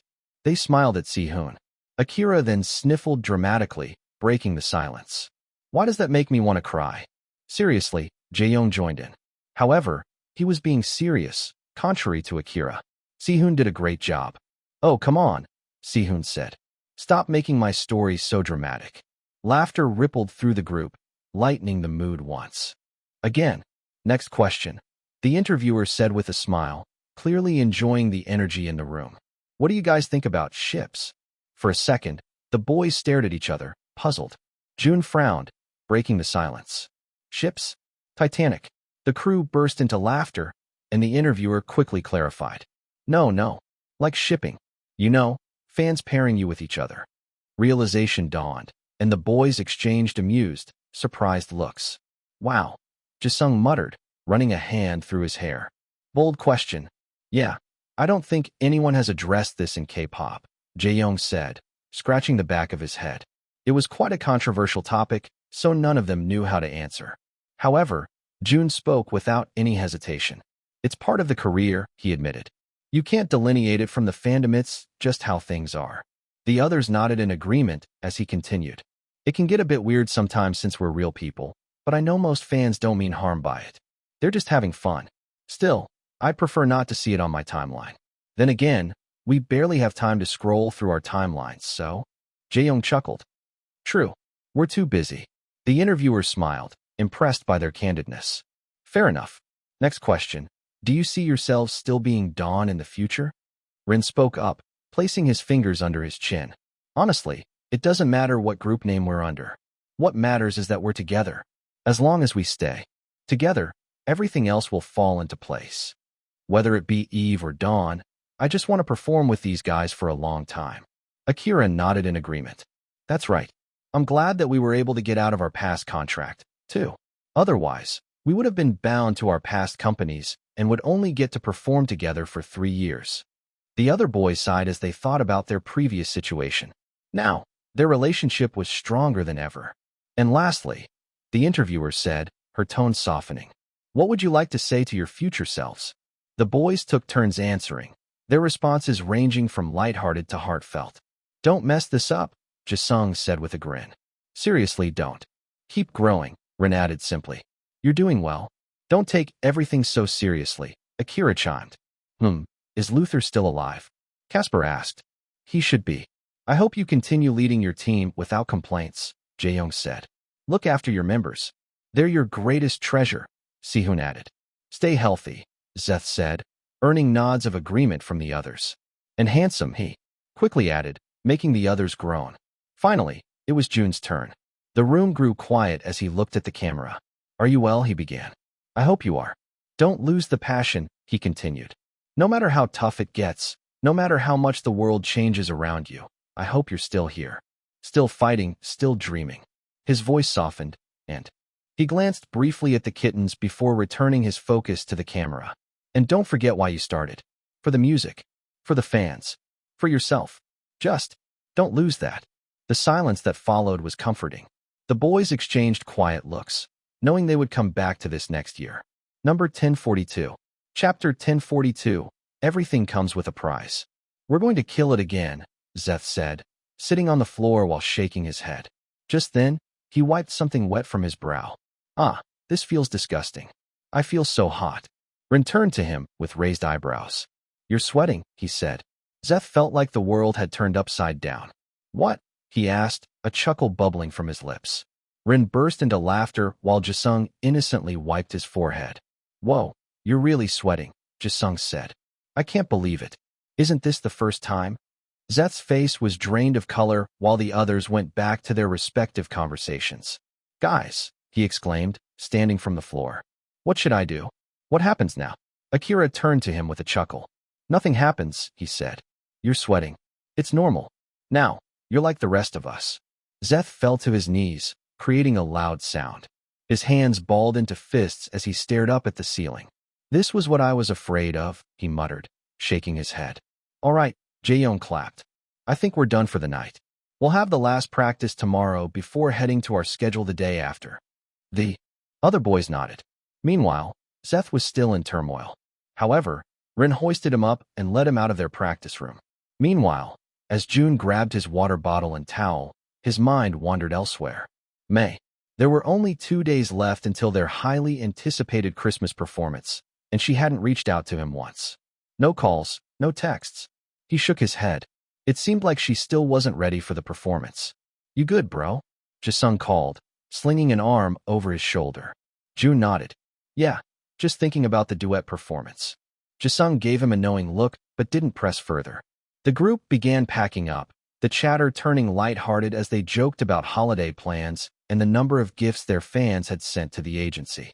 As the last of his teammates prepared to leave, his phone buzzed. His eyes darted to the screen. "May, meet me. 3rd floor practice room." He stared at the message. Without a word, he grabbed his jacket and made his way upstairs. The 3rd floor practice room was quiet, dimly lit by the overhead fluorescent lights. May was already there, sitting cross-legged on the floor, staring at the mirrored wall in front of her. When she heard the door click shut, she turned to look at him. "You came." Jun hummed, walking further into the room. He set his bag down and leaned against the wall, arms crossed. "What's going on?" May sighed. "I've been thinking," she began. "Well, at least you're still thinking," Jun joked, making her click her tongue. "Shut up, will you?" she deadpanned. "I'm serious right now." Jun chuckled and shook his head before giving her space to continue. Her eyes drifted to her reflection in the mirror. "You know, when I first started, I thought the greatest love was the kind that made your heart race. The kind you see in movies, the big, sweeping gestures, the happy endings." She paused, her lips curving into a bittersweet smile. "But now, I'm not so sure." "What do you mean?" June asked. I looked through the lyrics, she said. I thought about everything you said before. She turned to face him fully, her hands resting on her knees. I think the greatest love isn't romantic at all. It's sacrifice. It's the quiet things people do for each other without expecting anything in return. Like siblings. June tilted his head, intrigued. Growing up, I had this idea that love was supposed to be grand, May continued. But then I think about the little things. This may sound weird, she started off. But I've had dreams. What kind of dreams? He asked. Strange ones, May answered. Well, not really strange. Just peaceful. There's someone in my dreams. One who waits for me after school, even though it means missing his own practices. He gave up so much just to make sure I could chase my dreams. That's love, isn't it? Giving up a piece of yourself for someone else. June's throat tightened. Did May regain her memories, perhaps? It is, he said. Quietly. May looked at him. But how do you put that into a song? How do you make people feel it? I haven't contacted you because I don't know how to do it. June straightened. Well, singing is something you feel, I always say. It's not something you do. Tap into something inside you that you've never before. She blinked at him, uncertainty flickering across her face. Try it, he urged, gesturing to the music player in the corner. Sing it. Just once. Forget about the audience. Forget about me. Just feel it. May hesitated but eventually nodded. She walked to the player and pressed play before closing her eyes. The room fell silent as the first few notes of The Greatest Love filled the room. May started the song. At first, her voice was steady but restrained. Then, May's brows furrowed, her shoulders tensed, and a memory seemed to pull her under. A man's voice, not gentle at all, but somehow reassuring, echoed in her mind. She couldn't see his face, but the warmth in his tone was unmistakable. You're angry, and that's all right, he had told her once, pacing back and forth. You're strong. Stronger than you think. You can't be weak. He had always told stories, although he sounded quite annoying. The memory was distant and hazy, but it was enough. He was always there, the man in her dreams. May's voice cracked, but it didn't take away from the beauty of the song. June stepped forward, his own voice joining hers. Their harmony filled the room, a blend of pain and hope that felt both distant and achingly close. They were telling a story together. When the last note faded, May opened her eyes. A single tear rolled down her cheek, catching the light. She wiped it away quickly, feeling embarrassed. A small teasing smile made its way to June's face, and for some reason, May felt that it was familiar, too familiar. You okay there? He asked, sounding a bit annoying too. May clicked her tongue and turned to the side, trying to keep her tears at bay. Yeah, she muttered. I'm okay. At that moment, June knew that May had remembered. However, it was only the memory she recalled and not him. In this lifetime, she would never remember him as his brother. Yet, somehow, that seemed to be the right route. Everything had to come with a price. And for June and May to live happily, they had to sacrifice the one thing they cherished the most in their past lives. Number 1043. Chapter 1043. The reunion you didn't ask for. The holiday season has finally arrived, and the air was filled with energy that only this time of year could bring. Snow dusted the streets outside the towering venue. A massive stadium lit up, welcoming idols and fans alike to what was easily one of the most anticipated events of the year. Every year, the grand stage set new standards for performances, but this year, it felt even bigger. Something has definitely changed in the idol industry. For the first time, groups from various companies, big and small, gathered to perform on the same stage. Performances were trimmed to showcase only the highlights, giving every group, regardless of size or fame, a moment in the spotlight. Every act was being valued now. It was a sign of progress in an industry that had long been dominated by only a few. The atmosphere backstage was warm, opposite to the coldness that the weather brought. Groups shuffled in and out of dressing rooms, their laughter and chatter filling the air as they rehearsed their routines one last time. Dawn, who had risen to the top of the charts after an explosive debut year, was preparing for their own performance. But they weren't the only ones reflecting on how far they'd come. Out in the crowd, Jia and her friends Bora, Sumin, Nari, and Wei were seated close to the stage, enjoying the rare days off from their respective careers. Bora, still a student, glanced at her friends, who were already deep into their working lives. It's wild, isn't it? Bora said.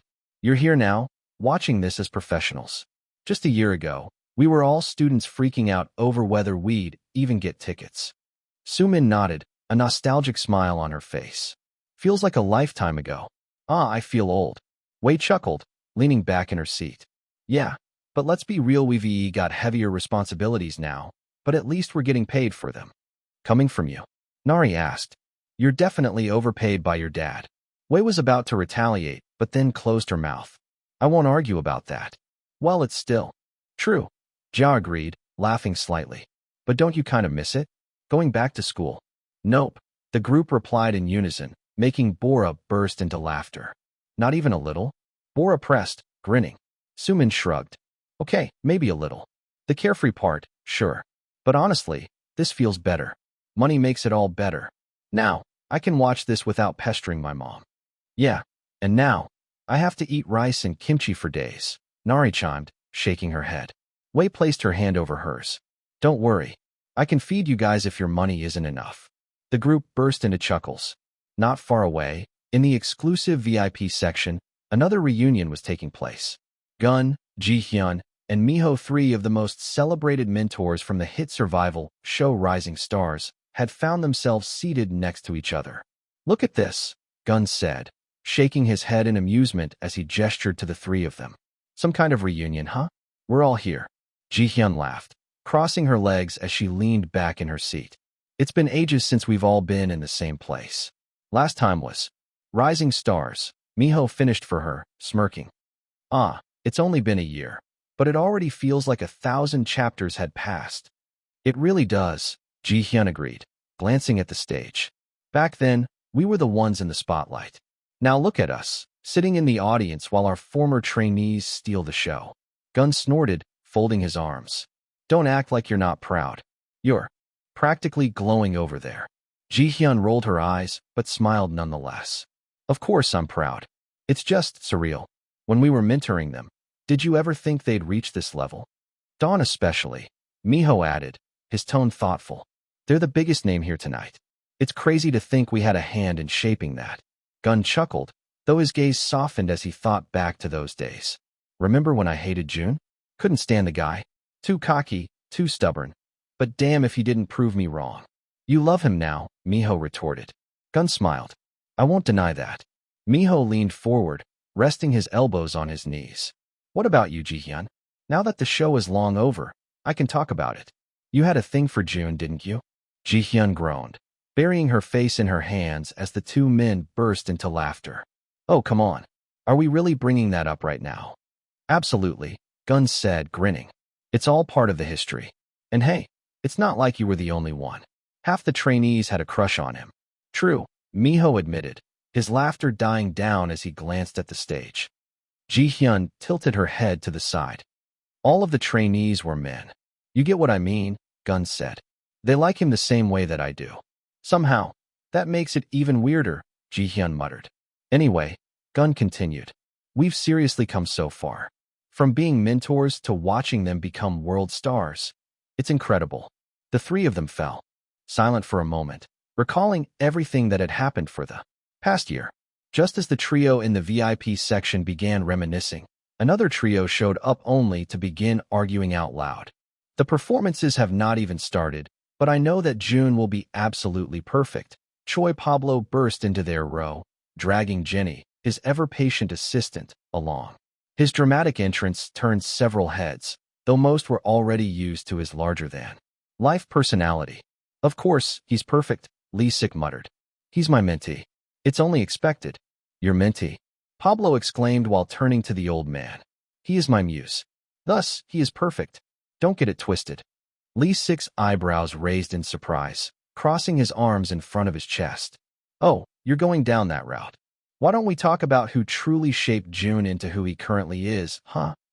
Obviously, it was me, Lee Sik continued. The discipline I instilled in him gave him the foundation to succeed. Without me, without you, he'd still be belting high notes like nobody's business. A cheerful voice interjected. Magic Mama, Jun's vocal coach, arrived, her oversized scarf trailing behind her. I'm the reason he's magic on stage. It's in my name. Magic. Pablo repeated, incredulous. You're joking, right? Jun's presence is what matters most, and that is thanks to me. Jenny groaned, hiding her face in her hands. Not this again. The bickering quickly escalated, each mentor defending their claim to Jun's success. Ji-hyun, Miho, and Gun exchanged amused looks, their shoulders shaking with laughter. Just then, like something had rang inside of their heads, they collectively stopped. It's because of me, you idiots. Number 1044. Chapter 1044, Performance Ready. Our Jisung is doing so well, Rin said with bright eyes. You did great a while ago, too, Akira. Of course, that statement was from none other than Akira, who was complimenting himself after the special stage with a few other idols. The performances have started now, and nearly everyone in the crowd was having the time of their lives.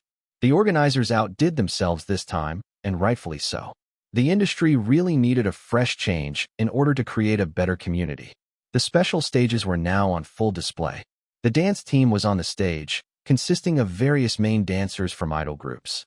Dawn watched with father-like smiles as Jisung moved across the stage. His energy was magnetic, and the crowd couldn't help but cheer louder with each step he took. Jisung is so cool. My baby hamster has now grown into an armadillo. I don't think Jisung wants to be compared to an armadillo. He does look great, though. I can't believe he isn't the center of Dawn. Even if he wasn't the center of Dawn, Jisung could still easily pass as a center for other teams. His fluidity and charisma made him stand out, even among the best dancers in the group. He's something else, a younger idol whispered in awe. Watching Jisung steal the spotlight. Dawn doesn't just have a center, another responded. They're all centers.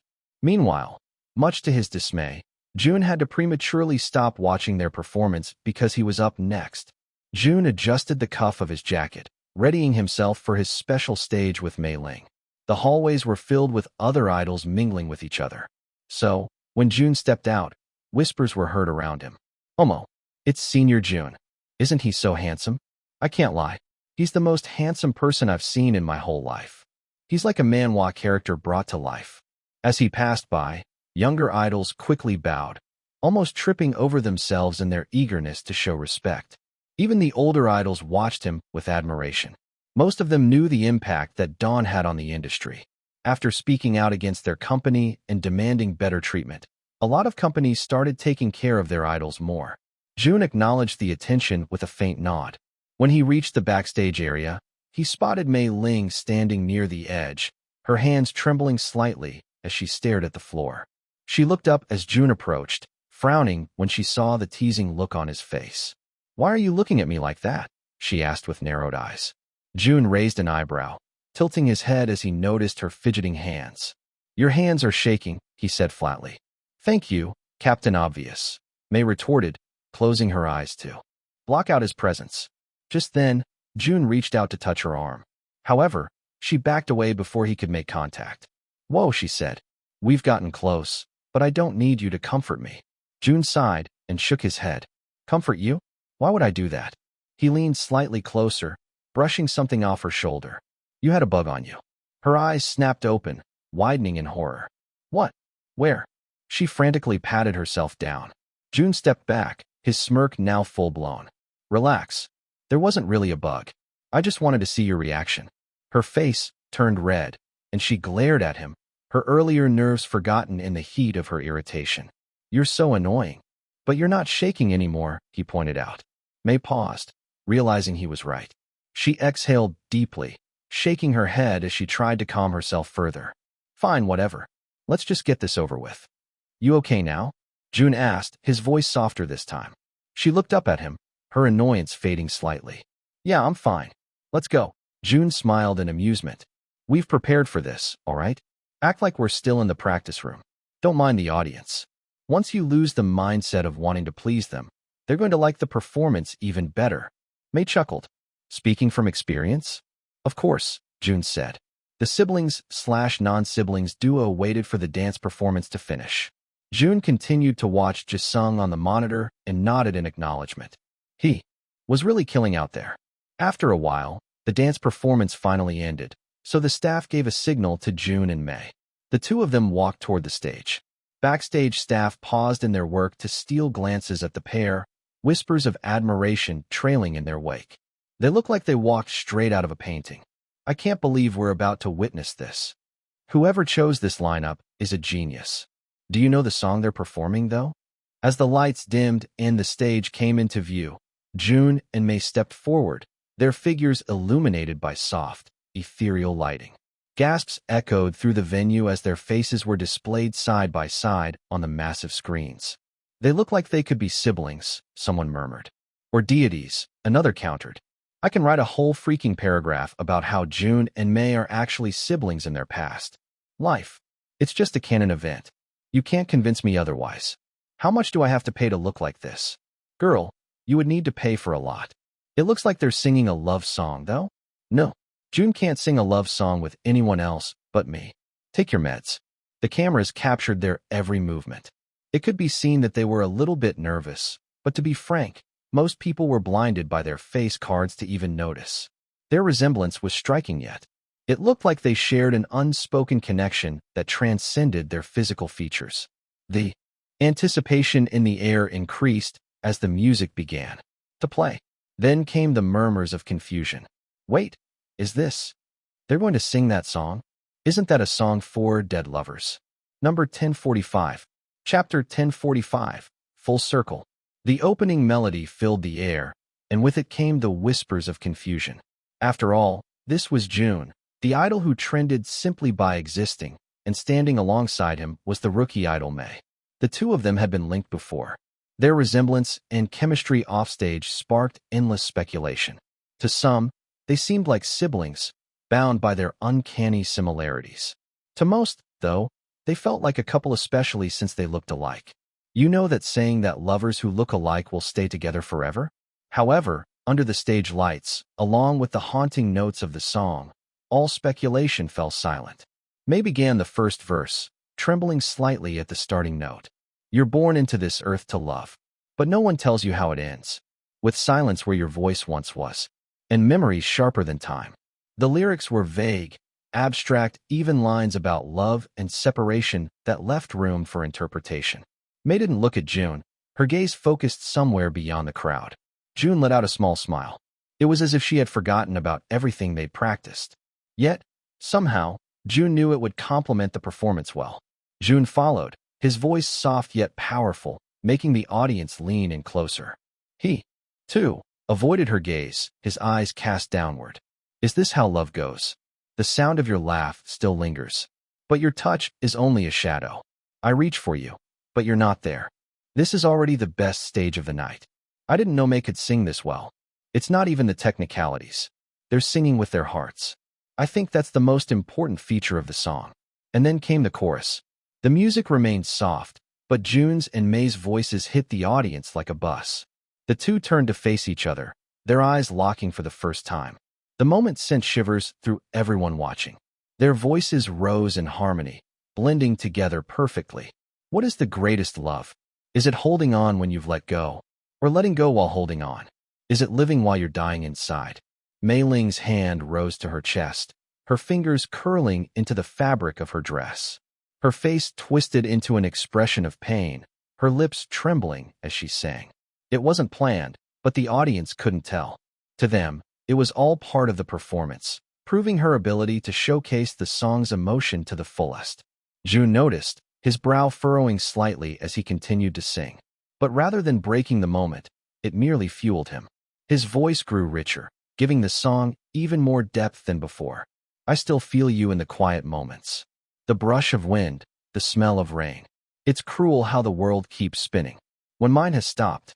At that moment, as Mei's head began to ache, she remembered the man in her dreams. The memories were more vivid now, but she still couldn't see his face. She still didn't know what the greatest love was, but if you were to ask her, then the man in her dreams would be the closest to reaching that stage. What is the greatest love? Is it the vows we never finished? The song we never danced to? Is it the promise I keep to never forget you?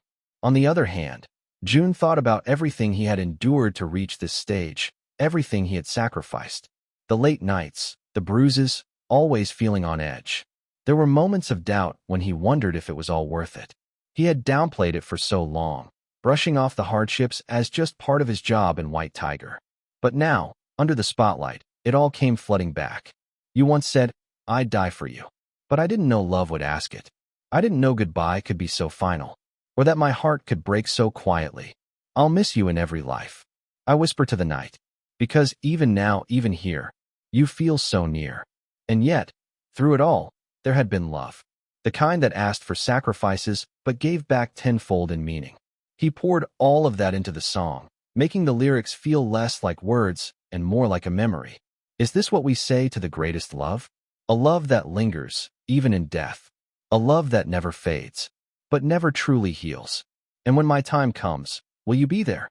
Will you reach out to me as I reach for you now? The audience began to feel it, too. In the crowd, siblings turned to each other, their petty squabbles forgotten as they shared a smile. Mothers leaned over to kiss their daughters on the cheeks. Fathers reached out to pat their sons on the back. It was strange. This was, after all, a song written for lovers separated by death, a funeral song heavy with grief. And yet, in June's and May's hands, it became something else entirely. The song wasn't about loss anymore. It was about connection, about the bonds that endure even in the face of hardship. It was about love in all its forms, familial, romantic, platonic. It was about finding warmth in the coldest moments and holding on to it tightly. All I can say is this: thank you for a love that remains, even when you cannot. By the time the final chorus hit, the audience was fully immersed. Tears glistened in the eyes of many, while others simply sat in stunned silence, their hearts too full for words. What is the greatest love? Is it holding on when you've let go, or letting go while holding on? Is it living while you're dying inside? On stage, June and Mei Ling stood close as they delivered the song's final, powerful note. Thank you for the greatest love, a love I'll carry until I see you again. As the music faded, the stadium fell into silence. For a moment, the entire crowd had paused, holding their breaths. And then, the applause began, slow at first, before growing into something deafening. The crowd was on its feet, their cheers echoing through the venue. June glanced at Mei Ling, a small, almost smile tugging at the corner of his lips. She looked back at him, her own smile genuine. June felt like he had gone full circle. The person whom he became an idol for was on the stage with him, and they had just sang together. However, at that moment, he wasn't an idol for her anymore. He was an idol for the other person on the stage, him. And that was his greatest love. Number 1046. Chapter 1046. This is it. This is it, Akira dramatically said. Dawn's final performance of the year.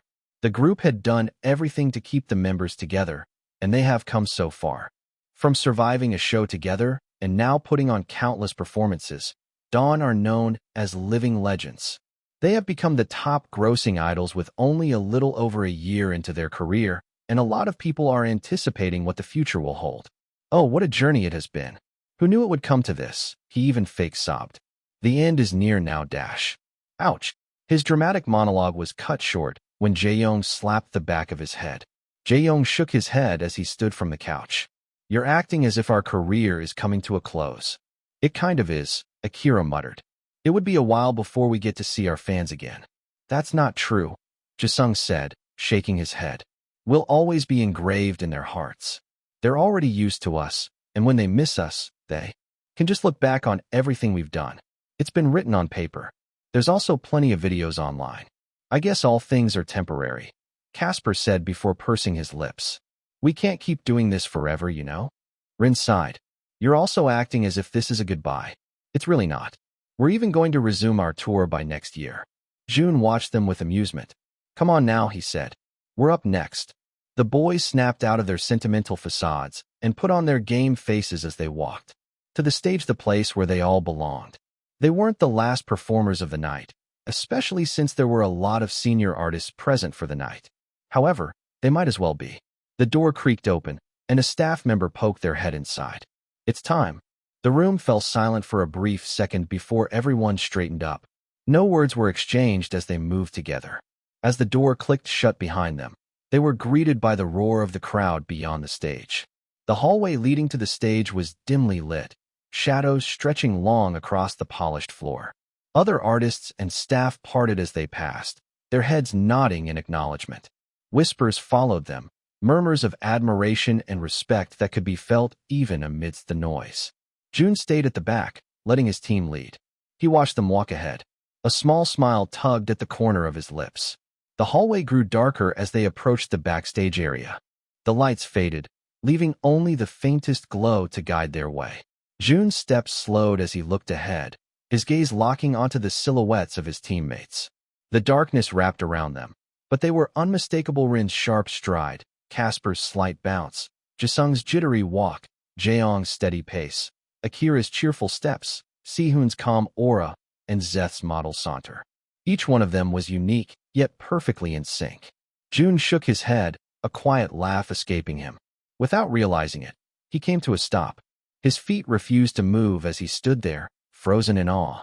He was seeing his team, seeing the people who had stood beside him through every storm and had pulled him out of the darkest places, who had become his family. It felt like time slowed, the world narrowing down to just this moment.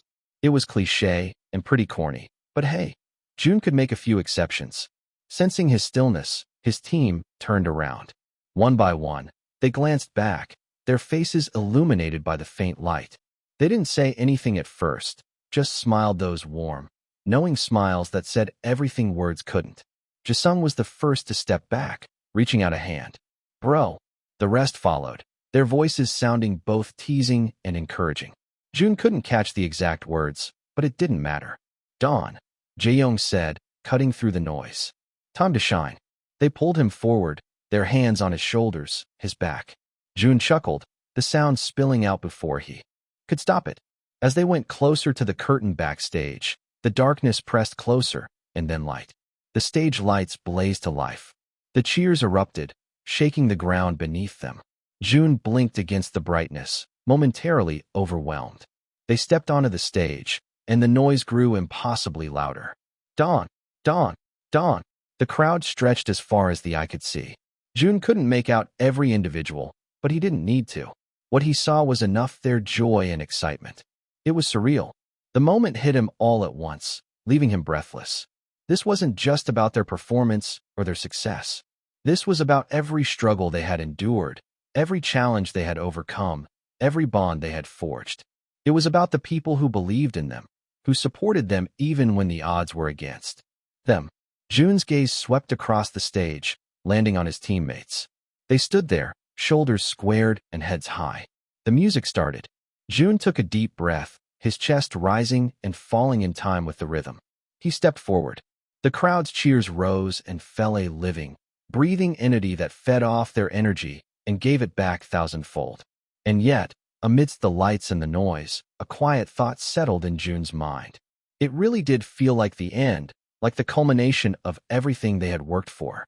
But as the final note rang out, as the lights dimmed and the cheers echoed into the night, Jun knew better. This wasn't the end. It was the beginning. As they stood there, Jun turned to his teammates. Their faces were flushed with exertion, but the smiles never left their lips. If you asked the world, or maybe even Fu, Jun had become the top idol, a title many dreamed of but few achieved. But if you asked him, he had gained something far greater. He had found his family, his purpose, his place in the world. And he wouldn't have it any other way. End.